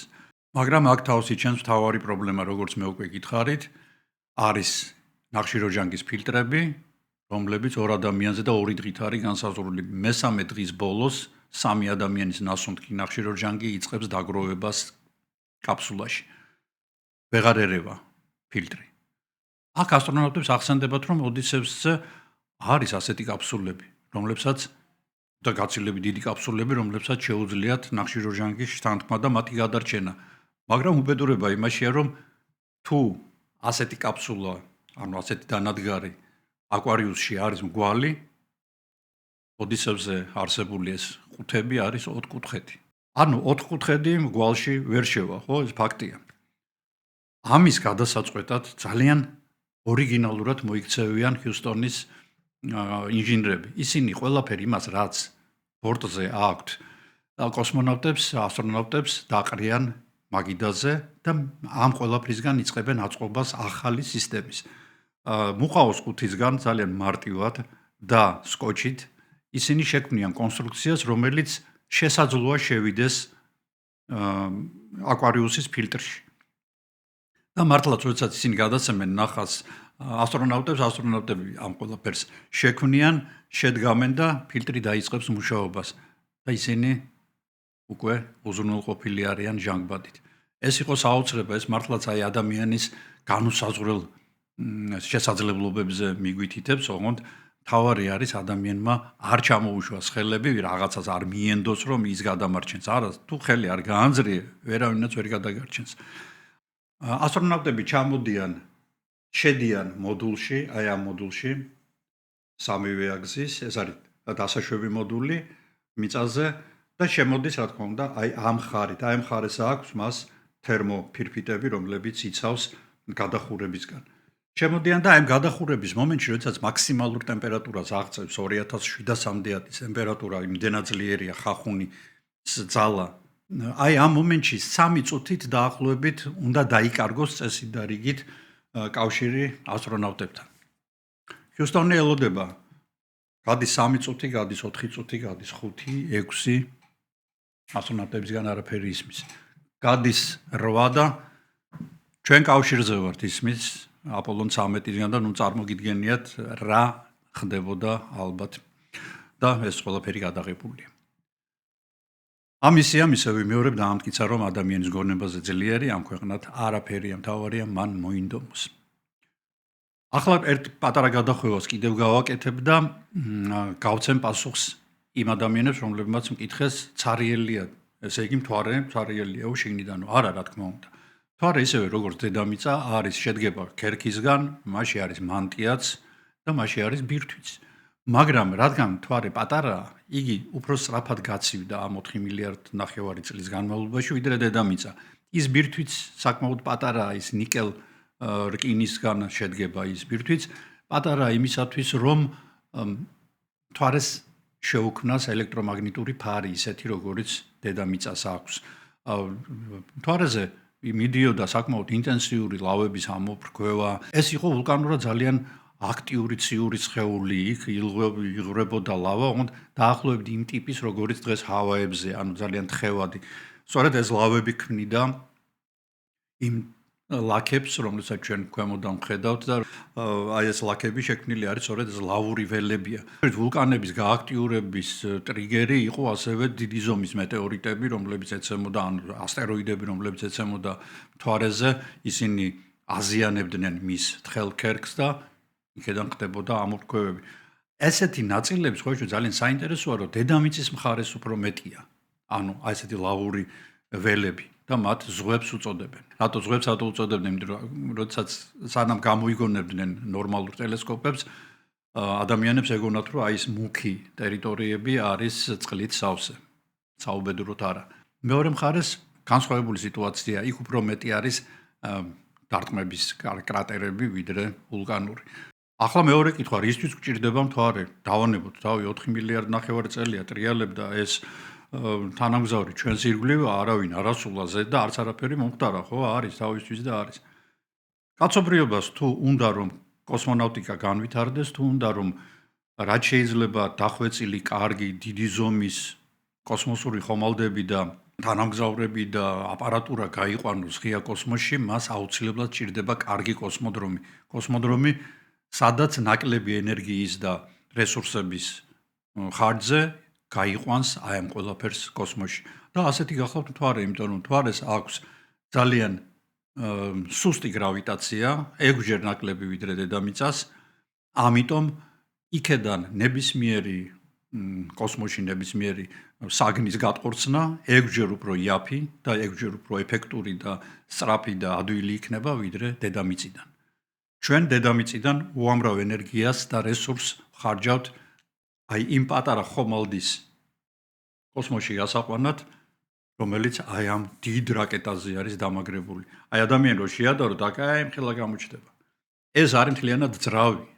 ეს არის ადამიანებით ანუ პილოტებით დასახლებული პატარა ნაწილი, ანუ თვითონ ხომალდი, ხოლო ეს არის ძრავი, რომელიც კოსმოსში ასვლის შემდეგ ძრება და ან ბრუნდება, როგორც ილონ მასკის SpaceX-ის აი ეს ძრავები, ან წყალში ეშვება პარაშუტებით და შემდეგ გამოაქვთ და თავიდან იყენებენ. აი ეს ყველაფერი საჭირო მთვარეზე აღარ იქნება. მთვარეზე როგორც ვარაუდობენ, საკმარისი იქნება ელექტრომაგნიტური იმპულსით. ჩვენ შეგვიძლია როგორც შურდული, ისე გავტყორცნოთ ყოველგვარი წყალბადების და მომწამლელი ნივთიერებების გარეშე, რომელსაც ჩვენ აუზში ვასხამთ, გავტყორცნოთ თქვათ იგივე ტელესკოპი და გავიყვანოთ იმ ორბიტაზე, რომელიც ჩვენ გვინდა, ან იმ ადგილას გაუშვათ კოსმოსის, საითაც ჩვენ გვჭირდება. ამიტომ არის რომ იხარჯება მილიარდები. ამიტომ არის რომ ამდენი ქვეყანა, ჩინეთი, ინდოეთი, ამერიკასთან ერთად ცდილობს რომ რაც შეიძლება მალე აითვისოს მთვარე. რა თქმა უნდა, მთვარეზე არის სასარგებლო წიაღისეულიც და ამ წიაღისეულს ჩვენ ალბათ მომავალში გამოვიყენებთ და ერთი ძალიან საინტერესო მომენტი. რადგან მთვარეზე იყო აქტიური ვულკანური ქმედება და რადგან მთვარეზე ძალიან დაბალი არის გრავიტაცია, ამოფრქვევების დროს, ისევე როგორც დედამიწაზე, აქაც შეიქმნებოდა ეგრეთ წოდებული ლავური მილები, ლავური მღვიმეები. ეს არ არის კლასიკური მღვიმე, როგორც ვთქვათ ჩვენ ზემო იმერეთში ან მთიან სამეგრელოში გვაქვს, კირქვებში გამომუშავებული, არამედ ეს არის ლავური წარმონაქმნები. თუ დედამიწაზე ასეთი მღვიმეების და ასეთი მილების, თქვათ, დიამეტრი შეიძლება იყოს 3, 4, 5, 10 მეტრი მაქსიმუმ და ასეთები არის მაგალითად ჰავაებზე, მთვარეზე ეს როგორც გამოთვალეს შესაძლოა იყოს 100 და 150 მეტრი დიამეტრი კონდეს. ანუ მიწისქვეშ შეიძლება არსებობდეს უკვე მთვარის მიერ შექმნილი დიდი სივრცეები, რომელშიც თავისუფლად შეიძლება განალაგოს შენ საწარმოები და კოსმონავტებმაც იცხოვრონ, რატომ? იმიტომ რომ აქ ვერ აღწევს და ვერ შეაღწევს ის გამოსხივება, რომელიც აზიანებს კოსმონავტების ჯანმრთელობას.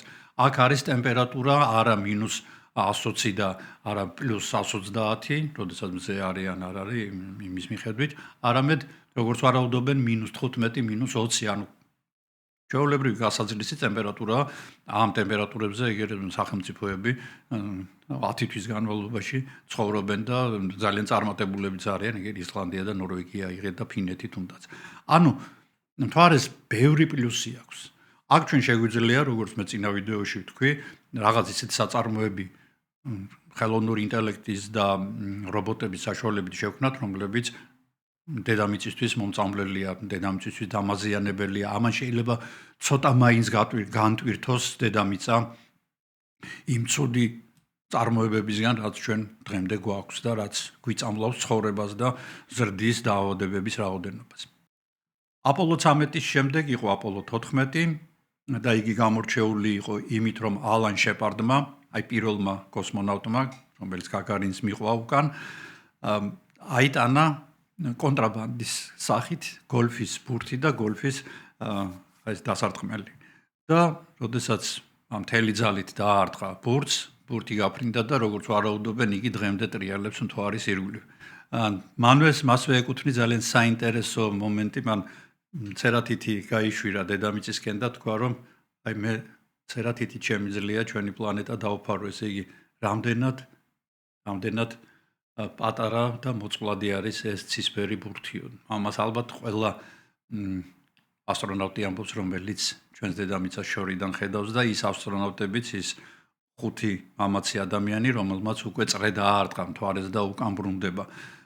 მე სპეციალურად არ ვამბობ არაფერს ამ მისიაზე, მე ბევრი ვილაპარაკე წინა ვიდეოში, იმიტომ რომ ყოველ წუთას იქ სიტუაცია იცვლება იმით რომ ჯერჯერობით ყველაფერი კარგად მიდის და ალბათ ყველაფერი კარგად იქნება და თქვენ შეგიძლიათ ამის შესახებ და იმდენად სწრაფად იცვლება რომ მე ეხლა რო ვთქვა რამე ვიდეოს ბოლოსკენ უკვე ძალიან ბევრი რამ იქნება გადასხვაფერებული, ამიტომ შევობს რომ თქვენ უბრალოდ Artemis 2 ლაივი აკრიფოთ YouTube-ზე და პირდაპირ ეთერში უყუროთ თუ რა ხდება იქ, რამდენი აქვს სისწრაფე ხომალდს, რამდენი კილომეტრიც უკვე შორდება მთვარეს და უახლოვდება მის სახლს, დედამიწას და სხვა საინტერესო მომენტები. აუცილებლად ნახეთ, აუცილებლად შიგადაშიგ გადაავლეთ ხოლმე თვალი თუ რა ხდება იქ ბორტზე. აპოლო 15-მა ძალიან დიდი რაოდენობით წამოიღო დაახლოებით 100 კილოგრამამდე რიგოლიტი, ანუ მთვარის ქანები და აქვე დევიდ სკოტმა, ასტრონავტმა დაამტკიცა ის, რის დამტკიცებასაც გალილეო გალილეი ცდილობდა, რომ არა ჰაერის წინააღმდეგობა, ყველა საგანი ერთი სისწრაფით მიიზიდება ზოგადად ან დედამიწისკენ, ან სხვა საგნისკენ. და რომ ამის გაკეთება ვაკუუმში ძალიან ადვილად შეიძლებაო. ეს ჯერ კიდევ გალილეომ თქვა. მისი ჰიპოთეზის დასამტკიცებლად დევიდ სკოტმა სპეციალურად წაიღო კოსმოსში შევარდენის ბუმბული, რომელიც გზაზე იპოვა, როდესაც კოსმოდრომისკენ მიდიოდა და მძიმე ჩაქუჩი. Quite, yes. I haven't put the solar wind in yet, but I will shortly. I want to watch this. I have a good picture there. I've got beautiful picture, Dave.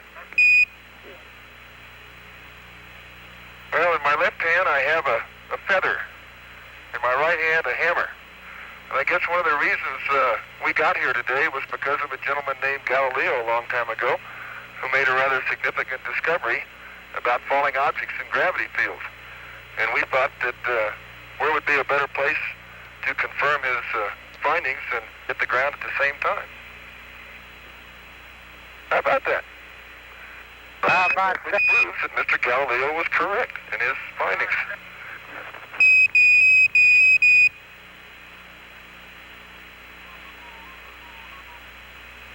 აპოლო 16-ის მისია იმით დაამახსოვრდება ალბათ კაცობრიობას, რომ აქ ასტრონავტმა ჯონ იანგმა დაუშვა შეცდომა, მან არ გამორთო მიკროფონი და თელმა კაცობრიობამ გაიგონა. კაცო ვეღარ სვა მე ამ ფორთოხლის წვენს, იმიტომ დავლე თუ არა, მე ვიბერები და კუებით კვდები და ეს სკაფანდრში ხდება და უკვე ძალიან შემაწუხებელიაო და საკმაოდ ისეთი უხერხული კურიოზი იყო ამ ერთი ადამიანისთვის, მაგრამ ძალიან სახალისო მილიონობით სხვა ადამიანებისთვის. 1972 წლის დეკემბერში განხორციელდა აპოლო 17-ის მისია, რომელიც იყო ბოლო მისია და იგი იმით დაამახსოვრდათ, რომ ასტრონავტ ჰარისონ შმიდს აღმოაჩნდა ალერგია, საკმაოდ მძიმე ალერგია მთვარის მტვერზე, რომელიც შემოყვა მის სკაფანდრს და ფაქტიურად ისეთივე ალერგია გამოიწვია, როგორც თქვათ ადამიანებს აქვთ სცენარეების ტვერზე, ან თქვათ ზაღლის ან კატის ბეწვზე. ახლა დავუბრუნდეთ საბჭოთა კავშირს. საბჭოთა კავშირში უკვე 1959 წელს, მაშინ როდესაც კაცობრიობამ უკვე 1000 წლეულებია იცის თუ როგორ გამოიყურება მთვარის ნათელი მხარე, ეგრეთ წოდებული, საბჭოთა კავშირი უშვებს ხომალდს, რომელიც წრეს ურტყამს მთვარეს და უკანა მხარეს იღებს მისას. კაცობრიობამ, ადამიანებმა პირველად დაინახეს თუ რა ხდება მთვარის უკან. აქ კარგად ჩანს ინჟინერების გენიალურობა და ზოგადად მე ინჟინერებს ძალიან დიდ პატივს ვცემ, იმიტომ რომ საოცარი ხალხია, საოცარ რაღაცებს იგონებენ და ლუნა 3, რომელიც სწორედ ამ მისიას ასრულებდა, იყო ინჟინერული გენიის გამოვლენა. რითი? იმით რომ, როდესაც მან წრე დაარტყა მთვარეს და მის უკანა მხარეს მოექცა, ჩაირთო ფოტოაპარატი. ფოტოაპარატმა რამდენიმე ათეული კადრი გადაიღო მთვარის უკანა მხარის და იქვე დამონტაჟებულ ლაბორატორიაში ეს ფირები გამჟღავნდა, დაიბეჭდა და შემდეგ როგორც ტელევიზორის სკანერი, ესეთმა სკანერმა ისინი წაიკითხა და გადმოსცა დედამიწაზე. ეს იყო მართლაც საოცარი მოვლენა, მაგრამ ერთი რამ მქონდა მას საინტერესო კიდევ ის რომ ფირი თვითონ რომელზეც ლუნამ გადაიღო მთვარის უკანა მხარე, გახლდათ ამერიკული სადაზვერვო ზონდიდან, რომელსაც საბჭოელებმა ეს ზონდი ჩამოაგდეს და იქ იყო ფოტოაპარატი და იქიდო ეს ფირი იმაში. ანუ ეს იყო ძალიან მაღალი ხარისხის კოდაკის ფირი, რომელიც ტექნიკური საქმიანობისთვის გამოიყენებოდა ტექნიკური ფოტოების გასაკეთებლად, მაღალი გარჩევადობის, ძალიან მცირე მარცვლოვანი, აი დღეს რო იწყიან ხოლმე ხმაური ნაკლები ქონდა ფირს. და აი ამ ფირზეა გადაღებული ის პირველი კადრები, ანუ ჯაშუშური აპარატიდან მოპარული ფირით. ნუ საინტერესო მომენტებია, ეს საოცარი რაღაცები ხდებოდა ცივი ომის დროს. სამყარომ დაინახა მკვდარი კრატერებით დაფარული უდაბნო, არადა ძალიან ბევრს იმედი ჰქონდა, რომ მთვარის უკანა მხარეს ქალაქები და ზოგადად სიცოცხლე არსებობს. 1960 წელი, 24 ოქტომბერი, ბაიკონურის კოსმოდრომი. კოსმოდრომზე დგას გიგანტური რაკეტა სახელად R-16. R-16 უნდა აფრინდეს, გავიდეს ორბიტაზე და უკვე ბალისტიკური ძალით უნდა დაეშვას კვლავ ყაზახეთის უდაბნოში. ამით საბჭოთა კავშირმა უნდა აჩვენოს ამერიკას და ნატოს ქვეყნებს, რომ მას აქვს ბალისტიკური რაკეტების, ანუ ისეთი რაკეტების წარმოების უნარი, რომელთა დაჭერა შეუძლებელია. ბალისტიკის დაჭერა დღესაც ფაქტიურად 99% შეუძლებელია. ბალისტიკის დროს რაკეტა ადის თითქმის გადის უწონადობის მდგომარეობაში, შემდეგ იცვლის კუთხეს და კინეტიკური, აი მიზიდულობის ძალით მთელი უსწრაფესად ეშვება დედამიწაზე და როგორც გითხარით, მისი ჰაერში გადაჭერა ძალიან რთულია და სადაც ეცემა ანადგურებს ყველაფერს. R-16-ის გიგანტური ავზები სავსე არის აზოტმჟავით და ჰეპტილით, ეს გახლავთ საწვავი. რაკეტა უნდა აფრინდეს, მაგრამ რამდენიმე საათით ადრე ტექპერსონალი გააფრთხილებს არტილერიის მარშალს მიტროფან ნიძელინს, რომ რაკეტას აქვს ან თვითონ ძრავებს აქვს დეფექტები, რომლებიც გამოსასწორებელია და ამისთვის რამდენიმე დღე დასჭირდებათ მათ. ნიძელინი ამბობს, რომ შანსი არ არის. 25 ოქტომბერია ხვალ, დღეს ეს რაკეტა უნდა აფრინდეს, ხვალ უნდა დაეცეს კვლავ იქ, სადაც განსაზღვრულია და ჩვენ 25 ოქტომბერს, ანუ დიდი ოქტომბრის რევოლუციის მე რამდენიღაცა წლის თავზე ჩვენ კაპიტალისტებს უნდა ვაჩვენოთ, რომ სოციალიზმი ძლიერია და კომუნიზმი მალე გაიმარჯვებს, სწორედ იმის ხარჯზე, რომ ბალისტიკური რაკეტებით შეგვიძლია მათი დაბომბვა. ნუ ეს მე მოვიგონე ეს რა, მაგრამ დაახლოებით ესეთი ლაპარაკი იქნებოდა დარწმუნებული ვარ. ნეძელინმა იმის თვალსაჩინოებისთვის, რომ არც არაფერი მოხდებოდა და ყველაფერი წესრიგში იყო, თავისი სკამი ასაფრენი მაგიდიდან დადგა 20 მეტრში და ინჟინერებს უბრძანა, რომ შესწორებები შეეტანათ. ნუ ინჟინერებმა თქვეს, რომ სავსეა ავზები, საწვავით, ამიტომ ჩვენ ამის გაკეთება არ თუ არ დავცალეთ და ამ დაცლას 2 დღე ჭირდება და გავსებას მე 3 დღე. ისე ვერაფერს ვერ გავაკეთებთ. ამ ნეძელინმა თქვა, რომ უნდა გააკეთოთ. ნუ დაიწყეს გაკეთება და ამ დროს მოხდა კატასტროფა. პირველი საფეხურის ავზები გასკდა, მათ მოეკიდა ცეცხლი და ეს ჰეპტილისა და აზოტმჟავას ნარევი 5000 გრადუსამდე გავარვარებული გადმოიღვარა გარეთ. გადმოიღვარა და აზილა ერთმანეთში 126 ადამიანი, ბეტონი, რკინა, ყველაფერი გადაადნო და ერთ მთლიან მასად აქცია. შემთხვევით გადარჩა სარაკეტო კონსტრუქტორი მიხეილ ანგელი, რომელიც ეწეოდა და ამიტომ მოსაწევად ჩავიდა ბუნკერში და გადარჩა. ხოლო აი ამ კატასტროფამ რამდენიმე ათეული საინჟინრო ელიტის წარმომადგენელი შეიწირა. აი ასეთი იდიოტობები ხდებოდა. არა მხოლოდ საბჭოთა კავშირში, სხვათა შორის.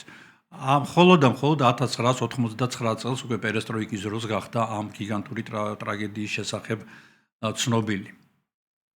1971 წელია სამი გამოცდილი კოსმონავტი დობროვოლსკი, ვოლკოვი და პაცაევი პირველი მგზავრები არიან პირველი ორბიტალური სადგურის, რომელსაც სახელად სალუტ 1 ჰქვია. ორბიტალური სადგურები მოგეხსენებათ, ეს არის სადგური, რომელიც მუდმივად დაფრინავს ორბიტაზე და რომელსაც ხდება შეპირაპირება სხვადასხვა ხომალდების, იქედან ხალხი გადადის, მასში მუშაობს, შემდეგ ბრუნდებიან თავიანთ ხომალდში და ეშვებიან დედამიწაზე. ასეთი არის დღეს მაგალითად საერთაშორისო კოსმოსური სადგური, ხო, MKS რო ეძახიან. დავალებას ისინი ასრულებენ, მათი ხომალდი შეუპირაპირდება სალუტს, გადადიან შემდეგ თავიანთ საიუსში, ანუ დასაშვებ მოდულში და სახლისკენ იღებენ გეზს. ატმოსფეროში შემოსვლისას, როგორც ყოველთვის ცხელდება 2500 გრადუსამდე კაფსულა, დასაშვები კაფსულა და აქ ხდება ჰაერის გამოსვლა კაფსულიდან. ჩვეულებრივად ეშვება კაფსულა მიწაზე, მასთან მიდიან ტექნიკოსები, გახსნიან და სამივე კოსმონავტი უგონოდ არის, გადმოიყვანენ მათ, უტარებენ ხელოვნურ სუნთქვას, მაგრამ ვერა. როგორც შემდეგ ირკვევა, რამდენიმე წამის განმავლობაში ისინი ცოცხლები იყვნენ. მიუხედავად იმისა, რომ მოხდა დეკომპრესია, უსწრაფესი, ანუ გამოვიდა თუ არა ჰაერი ამ კაფსულიდან, მასში გაიზარდა წნევა საოცრად და ამ წნევამ როგორც შამპანური ისე აადუღა მათი სისხლიდან, რა თქმა უნდა, ისინი ჯერ გონება დაკარგეს და შემდეგ დაიღუპნენ, მაგრამ სანამ ეს ყველაფერი მოხდებოდა, რამდენიმე წამი ისინი ცოცხლები იყვნენ და ცდილობდნენ აი ეს ხილაკი, საიდანაც ჰაერი გადიოდა, რაღაცნაირად დაეხშოთ. როცა კენედიმ 1961 წელს მთვარის რბოლა გამოაცხადა, გახსნილად გამოაცხადა, საბჭოთა კოსმოსური პროგრამის ხელმძღვანელმა, მისმა მამამთავარმა სერგეი კოროლიოვმა, რომლის შესახებაც მე უკვე გითხარით, რომ იგი სტალინური შარაშკის ბინადარი იყო 6 წლის განმავლობაში, ანუ სტალინურ ლაგერებში, ბანაკებში იხდიდა სასჯელს არაფრის გამო, ისევე როგორც ძალიან ბევრი მილიონობით ადამიანი. მან შექმნა კოროლიოვმა მთვარის გიგანტი, ეგრეთ წოდებული N1, ანუ ნასიწელ აძინ, რომელიც სატურნ 5-ის ზომის იყო თითქმის. ეს იყო წარმოუდგენელი ზომის რაკეტა, 101 მეტრის სიმაღლის და ეს იყო პირველი საფეხური, რომელიც აღჭურვილი იყო 30 ძრავით. აი ძრავებით, რომლიდანაც გამოდის საწვავი და აყავს საბოლოოდ რაკეტა ჰაერში. კოსმოსში გაყავს საბოლოოდ. 1966 წელს სრულიად ახალგაზრდა 59 წლის ასაკში კოროლიოვი იკეთებს ძალიან მარტივ ოპერაციას და საოპერაციო მაგიდაზე რჩება.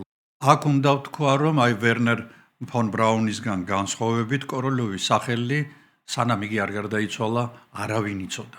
ზოგადად ასე იყო გასაიდუმლოებული იყო საბჭოთა კავშირში ნებისმიერი იმ ინჟინრის ან კონსტრუქტორის სახელი, ვინც მუშაობდა დიდ პროექტებზე და განსაკუთრებით ისეთ პროექტებზე, რომელშიც სამხედრო იდეაც იყო ჩადებული. მართალია კოროლიოვი გარდაიცვალა, მაგრამ 4 რაკეტა დარჩა მას. უკვე დაპროექტებულია, გაკეთებულია ეს რაკეტები და საბჭოთა მთვარის პროგრამა დასრულდა რით? დასრულდა არა მთვარეზე დაშვებით, არამედ ცეცხლით და სიკვდილებით. 4-ვე საცდელი გაშვება ამ რაკეტებისა დამთავრდა კატასტროფით. 1969 წლის 3 ივლისს პირველი რაკეტა გაუშვეს, იგი ფაქტიურად ასაფრენი აი მაგიდიდან აფრინდა თუ არა ეგრევე გასკდა და გასკდა ისეთი სიმძლავრით, რომ ეს იყო ყველაზე დიდი არაბირთული აფეთქება კაცობრიობის ისტორიაში. რომელმაც 6 კილომეტრის რადიუსში ყველაფერი გაანადგურა. რამდენი ადამიანი დაიღუპა და ორთქლად იქცა აქ არავინ იცის. ეს საიდუმლო ჯერ კიდევ არ არის გამხელილი. შემდეგ ამას მოყვა 21 თებერვალს 1979 წლის კიდევ ერთი გაშვება და კიდევ ერთი აფეთქება, იმიტომ რომ ამ 30 ძრავიდან, რომლებიც რაკეტის ქვემოთ არის, 15-მა იმუშავა და 15-მა არა და ამიტომ აფრინდა თუ არა რაკეტა და გაითიშა თუ არა ნახევარი ძრავებისა, რაკეტა მიიღო აბსოლუტურად სხვა მიმართულება, გაფრინდა სტეპისკენ და დაახლოებით 100 კილომეტრში ჩამოვარდა საბედნიეროდ იმ ადგილას არავინ არ ცხოვრობდა, იმიტომ რომ აქაც დაახლოებით 10 კილომეტრის რადიუსში ყველაფერი მოისპო. მესამე აფეთქება მოხდა 1971 წლის 27 ივლისს და მეოთხე 23 ნოემბერს. ანუ ეს 4-ვე აფეთქება იყო საბოლოო წერტილი, რომლითაც დასრულდა მთვარის პროგრამა. რამდენი ადამიანი შეეწირა ამ ყველაფერს, ისე ვიმეორებ, ჯერჯერობით არ არის ცნობილი. ეს არქივები არ გახსნილა. როგორც ჩანს, იქ რაღაცა დიდი ტრაგედია დატრიალდა, იმიტომ რომ ძალიან ბევრი რამ გაიხსნა, მაგრამ ესენი არა. სხვა შორის ბოლო რაკეტამ 107 წამი იფრინა. რეკორდი დაამყარა და 7 წამი აკლდა, რომ იგი ჩამოცილებოდა თვითონ ხომალდს, რომ აი მაშინ მოხდა აფეთქება. ხომალდში ვინმე იჯდა თუ არ იჯდა, ესეც არავინ არ იცის. თვითონ ამ პროგრამ დარჩა კიდევ მეხუთე რაკეტა მთვარის პროგრამიდან და პლუს სხვა მოდულები, რომლებსაც მთვარეზე დაჯდომა უნდა განეხორციელებინათ და საბჭოთა ჩინოვნიკებმა ძალიან კარგი გადაწყვეტა მოიფიქრეს. მათ დაჭრეს უბრალოდ ეს ყველაფერი, ისეთი ნაწილები ამოიღეს, რომელიც საჭირო იყო და დანარჩენი გადაყარეს. და როგორც ამბობენ ყაზახეთის აი ამ ადგილებში, სოფლებში, სირდარიასა და ამუდარიას ნაპირებზე ყოფილი არალის ზღვის, ეხლა არ არსებული ზღვის ნაპირებზე თქვენ შეგიძლიათ ნახოთ სოფლები, სადაც სახურავად იყენებენ ამ რაკეტების გარს ან მათ ნაწილებს. მაგრამ საბჭოელებმა მაინც ძალიან საინტერესო რამ განახორციელეს. ეს გახდათ ლუნი ტრაქტორი, ანუ მთვარის ტრაქტორი, ლუნახოთი.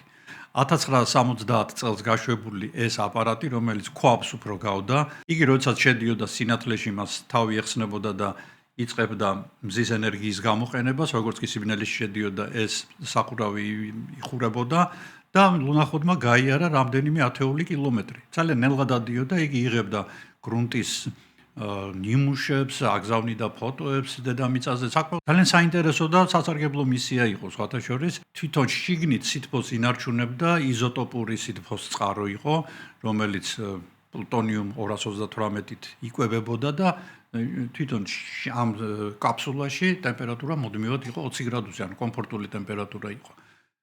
დედამიწის ეკიპაჟი მართავდა მას ვირტუალურად, ეს იყო ეს პატარა ოთახი, რომელშიც იჯდა რამდენიმე ოპერატორი და ისინი მართავდნენ ლუნახოდს. ლუნახოდის მუშაობა გათვლილი იყო 3 თვეზე, მაგრამ ის იმდენად წარმატებული პროექტი გამოდგა, რომ 11 თვე იმუშავა და დღემდე არის მის მიერ დატოვებული უწყვეტი ესეთი კვალი მთვარეზე. 10 კილომეტრი გადაიღო და 25,000-ზე მეტი ფოტო გამოაგზავნა დედამიწაზე. ძალიან მაგარია. შემდეგ გაუშვეს ლუნახოდ 2, რომელიც 1973 წელს დაჯდა მთვარეზე და მას ძალიან ცუდი ამბავი დაემართა. იგი აი სწორედ ამ მართვის დროს ცოტა დააგვიანდათ ოპერატორებს მისი დამუხრუჭება და იგი ჩაცურდა კრატერში.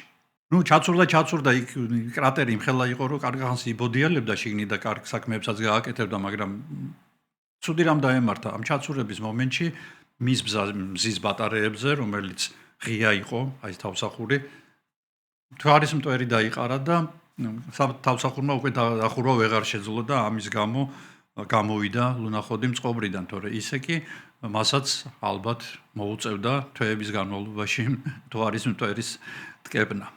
ლუნახოდის ტექნოლოგიამ ახლა გამახსენდა, მე ჩერნობილში იმუშავა ძალიან კარგად. ის ლავა, სადაც წარმოიქმნა რადიოაქტიული, იქ ადამიანის მიშვება კი უშვებდნენ და უამრავი ადამიანი დაიღუპა. მე და ვისაც არ გაქვთ ნანახი, აუცილებლად ნახეთ ეს ვიდეო, სადაც მე ვსაუბრობ ჩერნობილის კატასტროფაზე.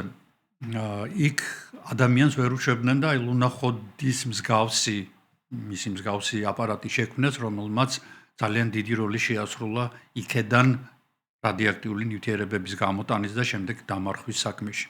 1993 წელს ლუნახოდ 2, რომელიც მთვარეზე დგას, ჯერ კიდევ ხელუხლებელი შეიძინა ასტრონავტმა და პროგრამისტმა რიჩარდ გარიოტმა $70,000. საკმაოდ იაფია მე თუ მკითხავთ, ასეთი რამ მართალია ვერაფერს ვერ გამოიყენებს ალბათ ვერაზროს, მაგრამ ყოველ შემთხვევაში იცის რომ რაღაც კერძო საკუთრება მას აქვს მთვარეზე, ესეც რაღაც გულს გითხოვს ალბათ ადამიანს. 70-იანი წლების დასასრულისკენ უკვე როდესაც მთვარის პროგრამა დასრულდა და ძალიან ინტენსიურად ხდება რაკეტების გაშვება და ხომალდების გაშვება, NASA-მ გადაწყვიტა ახალი რამ გაეკეთებინა, ანუ ძალიან ძვირი უჯდებოდათ მათ ყოველ ჯერზე ახალი ხომალდის აშენება, ამიტომ გადაწყვიტეს რომ მრავალჯერადი ხომალდის გაკეთება იქნებოდა უპრიანი. თქმა ერთი იყო და გაკეთდა კიდეც და იწყება ეგრეთ წოდებული მრავალჯერადი გამოყენების კოსმოსური აპარატების შექმნა. ეს ემთხვევა რეიგანის გაპრეზიდენტებას.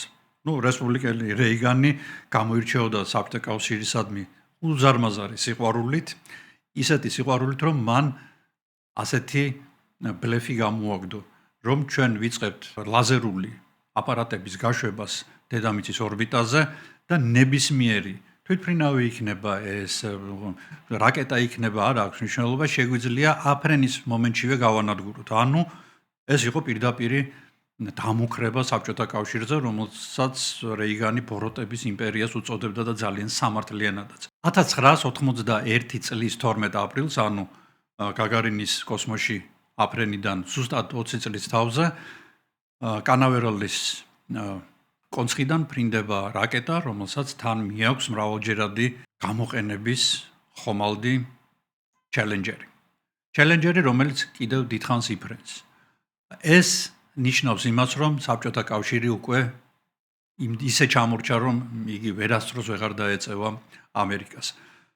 მართალია საბჭოთა კავშირმა გააკეთა მაინც 99 წელს, თითქმის 8 წლის დაგვიანებით თავისი ბურან ენერგია ასეთი, რომელიც ზუსტი ასლი იყო, აი აბსოლუტური გადახატული იყო ჩელენჯერების და ზოგადად Space Shuttle-ების აპარატებისგან, რომელმაც ერთხელ დაარტყა დედამიწას წრე ეკიპაჟის გარეშე, დაჯდა და მას შემდეგ ბაიკონურის კოსმოდრომზე დგას, როგორც სამუზეუმო ნიმუში, ანუ არ გაამართლა ეხლა თან 98 წელი ის წელია, როდესაც უკვე საბჭოთა კავშირი სულ ზღაპავს. მე არასორი ინფორმაცია მოგაწოდეთ, ბურანი არ დგას როგორც სამუზეუმო ექსპონატი, არამედ მას ინახავდნენ 3 საფეხბურთო მოედნის ხელა ტერიტორიაზე, რომელიც გადახურული იყო და ეს გადახურვა 70 მეტრის სიმაღლეზე იყო და იმდენად მიტოვებული იყო ეს ადგილი, რომ ეს გადახურვა ჩამოიქცა, სხვადასხვა 8 ადამიანი მოიყოლა ქვეშ, ეს 8 ადამიანი დაიღუპა, ანუ ბურანმა მაინც მიუხედავად იმისა, რომ ეკიპაჟის გარეშე დაფრინავდა და მხოლოდ ერთი გაფრენა გააკეთა, მაინც წაიღო ადამიანების სიცოცხლე. აი ასე ტრაგიკულად დამთავრდა ამ წამოწყების ისტორია. პარალელურად რეიგანის პოლიტიკა ისე არის მიმართული, რომ ეცემა საოცრად ნავთობის ბაზი. ნავთობი კი ერთადერთი შემოსავალია ფაქტიურად საბჭოთა კავშირისთვის.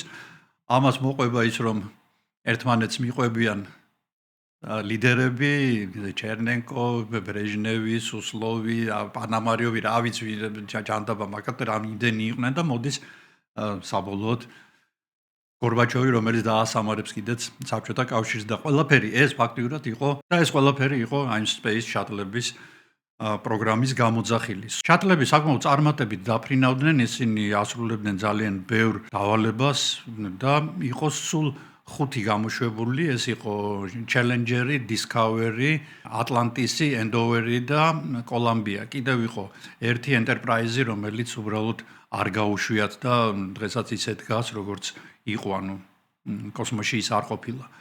აქედან Challenger-მა, რომელიც პირველი იყო 9 ძალიან წარმატებული გაფრენა განახორციელა და დგება 1986 წლის 28 იანვარი. Challenger-ის მეათე გაფრენა ყველაფერი მზად არის, 7 კაცისგან შემდგარი ეკიპაჟი შედის Challenger-ში, იკავებს თავიანთ ადგილს -5 გრადუსი. ეს ძალიან დაბალი ტემპერატურაა ფლორიდისთვის. აფრენას ესწრება თვითონ ეკიპაჟის წევრების, მშობლები, თოლები, ქმრები, შვილები და ასე შემდეგ. Challenger-ი ფრინდება ჩვეულებრივად, ფრენა ნორმალურად მიმდინარეობს. აფრენიდან მე-20 წამს ცენტრალურ რაკეტას ემჩნევა, რომ იქედან რაღაცა წითელი ცეცხლი გამოდის. ანუ ეს ის ადგილი არ არის, საიდანაც უნდა გამოდიოდეს ცეცხლი, ანუ რაღაცა ანომალიასთან გვაქვს საქმე. გადის ამდენიმე ათეული წამი და 73 წუთზე რაკეტა ფეთქდება. კაფსულა, რომელშიც ასტრონავტები სხედან, მიფრინავს ოკეანისკენ და ვარდება ოკეანეში. როგორც შემდეგ გაირკვა, კოსმონავტები 2-3 წუთის განმავლობაში ცოცხლები იყვნენ. თქვენ წარმოგიდგენიათ რა 2-3 წუთი იყო ეს, აი დანიშნეთ დრო და ნახავთ თუ რამდენად დიდი ხანია ეს, როდესაც იცი რა გელის. რა იყო ამ საშინელი კატასტროფის მიზეზი? ძალიან მარტივი რამ. რეზინა თვითონ მასალა, რომელიც ზოგადად ელასტიურია, სიცივეში, კერძოდ -2, -3 გრადუსზე ყიფეხდება და ელასტიური რეზინის რგოლი, რომელიც ასრულებდა დაცვის ფუნქციას, გახდა მყიფე, გატყდა უბრალოდ, ამ დროს რეზინა არ ტყდება, გატყდა და აი ნატეხიდან გამოუშვა საწვავი, რომელსაც საბოლოოდ ცეცხლი მოეკიდა, ეს ნახევრადი შემდეგ გაფართოვდა და მოხდა აფეთქება. ანუ ძალიან მარტივად, რომ გამთბარიყო რაკეტა, რომ ეცლიათ რაკეტას გათბობა, ან უბრალოდ გამოეცვალათ ეს რგოლი, ცოტა ხნის მერე გაფრენილიყვნენ, ეს კატასტროფა არ მოხდებოდა და 7 ახალგაზრდა ადამიანი არ დაიღუპებოდა. მიუხედავად Challenger-ის ამ ტრაგედიისა, პროგრამა გაგრძელდა, მათ ამ პროგრამის მიხედვით გაიტანეს 3 მილიონ კილოგრამზე მეტი სასარგებლო ტვირთი ორბიტაზე, განახორციელეს 133 ძალიან წარმატებული მისია, 355 ასტრონავტმა იმოგზაურა ამ შატლებით და დადგა 2003 წელი. კოსმოსური შატლი სახელად კოლუმბია 7 ასტრონავტთან ერთად წარმატებით ფრინდება კენედის კონცხიდან. აქ იწყება ძალიან საინტერესო რამ. აფრენის მომენტში თავარ ბაქს ძვრება დაახლოებით ხელჩანთის ხელა ნაწილი და ეჯახება კოლუმბიის ფრთას. შეჯახება საკმაოდ კარგად ჩანს ტელეკამერებში, რომლებიც ამ აფრენას იღებენ. ამ ყველაფრის შემდეგ ერთ-ერთი ინჟინერი სთხოვს უფროსობას, რომ იქნება ასტრონავტებმა ამ ადგილს ფოტო გადაუღონ და ჩვენ გადავწყვიტოთ თუ რა შეიძლება გავაკეთოთ, რომ ეს დაზიანება რაღაცნაირად უკვე კოსმოსში აღმოიფხროსო და უფროსობა მას ეტყვისო ჩვენ ხმა გაიკმიდა, იმათ თავიანთი სანერვიულო ყოფნით არაფერი ისეთი არ ხდება და იყოს როგორც არის. არაფერში არ შეგვიშლის ეს ყველაფერი ხელსო. ხომალდი წარმატებით გადის ორბიტაზე, იგი 16 დღის განმავლობაში ორბიტაზე მუშაობს და დასაბრუნებლად ემზადება. ძრავები ჩართულია, ტრაექტორია განსაზღვრულია და კოლუმბია ატმოსფეროს ზედა ფენებში, სქელ ფენებში შემოდის 18 მახის, ანუ 20,000 კილომეტრის სიჩქარით. ჰაერის მკვრივ ფენებში შემოსვლისას, როგორც ყოველთვის, ხომალდი ხურდება 2000 გრადუსამდე თითქმის და კერამიკული ფირფიტები, რომელიც ფარავს მის მუცელს და ასევე ფრთებს, რა თქმა უნდა, უძლებენ ამ გადახურებას. მაგრამ ეკიპაჟის ერთ-ერთი წევრი ილუმინატორში ხედავს, რომ ფრთის იმ ნაწილზე, მან ხო არის რა ნაწილია ეს, სადაც ეს ჩახელჩანდის ხელა რაღაც ნაწილი მოხდა, რომელიც რაკეტას მოსვრა, იქ ჩდება ნათება. ეს ნათება თანდათან დიდდება და რაღაც მომენტში ისმის კაპიტანის ხმა როჯერ ოუ და ამის შემდეგ კოლუმბია 80,000 ნაწილად იშლება და უზარმაზარ ტერიტორიაზე აფრქვევს თავის ნაწილებს. სამძებრო სამუშაოებისას პოულობენ ასტრონავტების ცხედრებს, პოულობენ სხვადასხვა ფრაგმენტებს, რომელსაც შემდეგ ააწყობენ და როგორც თვითონ გამოძიებლები ამბობენ, ეს არის კაცობრიობის ისტორიაში ყველაზე დიდი სამხილები. ანუ ააწყობენ იმ ნაწილებისგან, რომ კარგად გაიგონ თუ რა მოხდა. დადგინდება, რომ აფრენისას გარსაცავის პატარა ნაწილი მოსძვრა რაკეტას და ძალიან დიდი სისწრაფით, დიდი ძალით დაეჯახა კოლუმბიის ფრთას, კოლუმბიის ფრთაზე დაზიანდა თერმომარეგულირებელი ფირფიტა, გაიბზარა და როდესაც კოლუმბია შემოვიდა სქელფენებში, ის ადგილი გახურდა, შემდეგ გაძლიერდა გახურება, მან გაადნო ამ ფირფიტის ქვეშ მოთავსებული ალუმინი, რომლის გათხოვებასაც ბევრი არაფერი სჭირდებოდა, საბოლოოდ ფრთა დაიშალა და კოლუმბიაც აფეთქდა. ეს იყო ბოლო გაფრენა ამ პროგრამისა.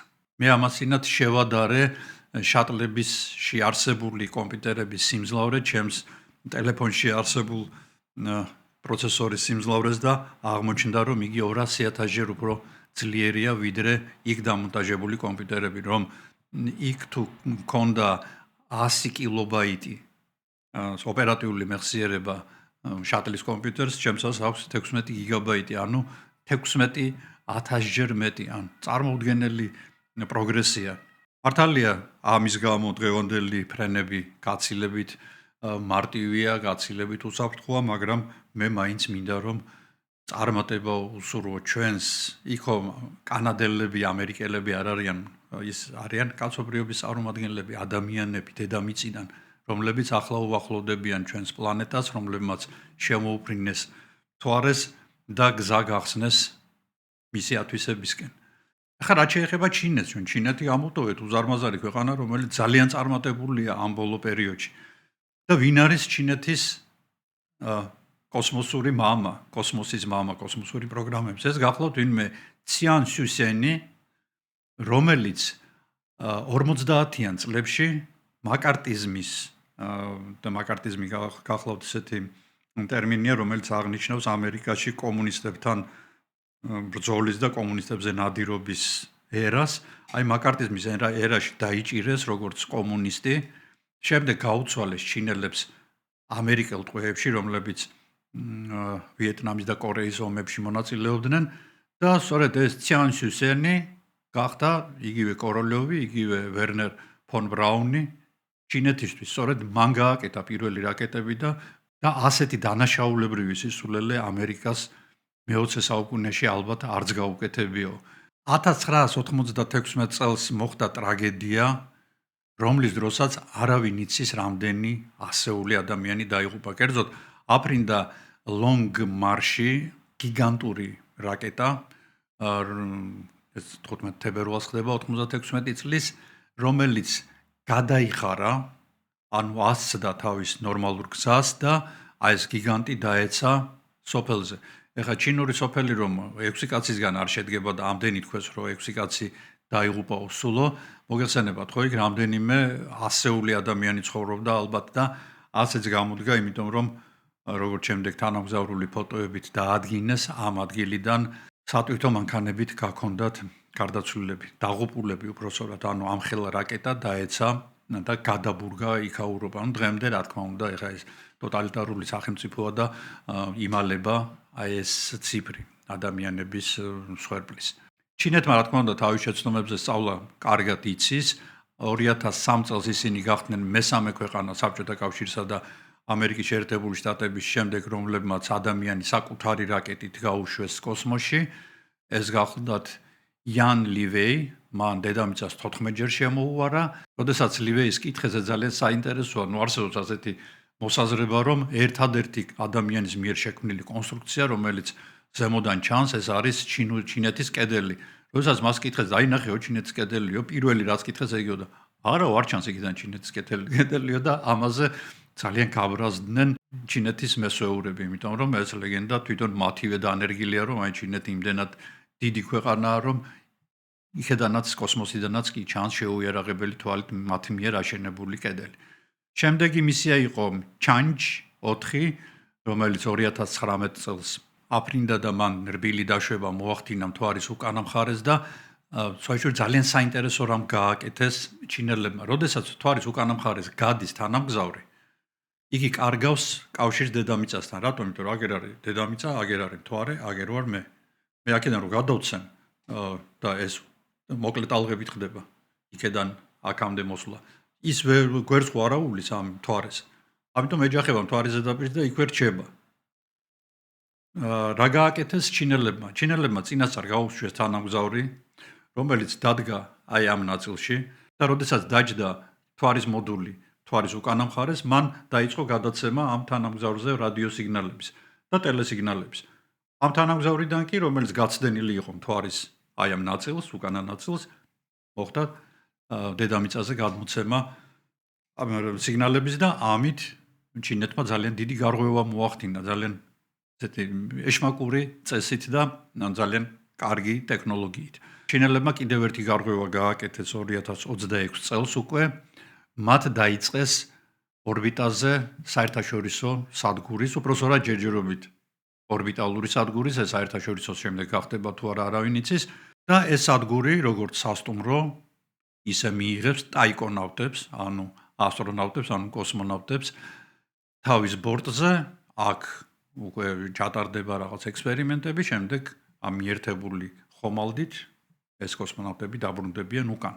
ეს არის ახალი ვერსია, საკმაოდ დაბერებული საერთაშორისო კოსმოსური სადგურისა, რომელმაც უკვე ამოწურა თავისი რესურსები. როდესაც საბჭოთა კავშირი და ამერიკის შეერთებული შტატები ერთმანეთს ასწრებდნენ და ამ სირბილში, ამ გადასწრება-გადმოსწრებაში განცხვირს იმტრებდნენ და ხელს, ამ დროს ჩინეთი ძალიან ნელი ნაბიჯებით, როგორც ყუო, ასე მიდიოდა თავისი მიზნის მისაღწევად და პრინციპში იქაც დიდი შეცდომების ხარჯზე, მაგრამ მაინც დაეწია ბევრ რამეში, რუსეთს ისე გაასწრო, რომ რუსეთი უკვე სადღაც სხვაგან არის, დაეწია ამერიკას და ფაქტიურად დღეს უკვე იგი თანასწორუფლებიანი წევრი არის კოსმოსური საზოგადოების, ისევე როგორც სხვადასხვა ინდოეთი.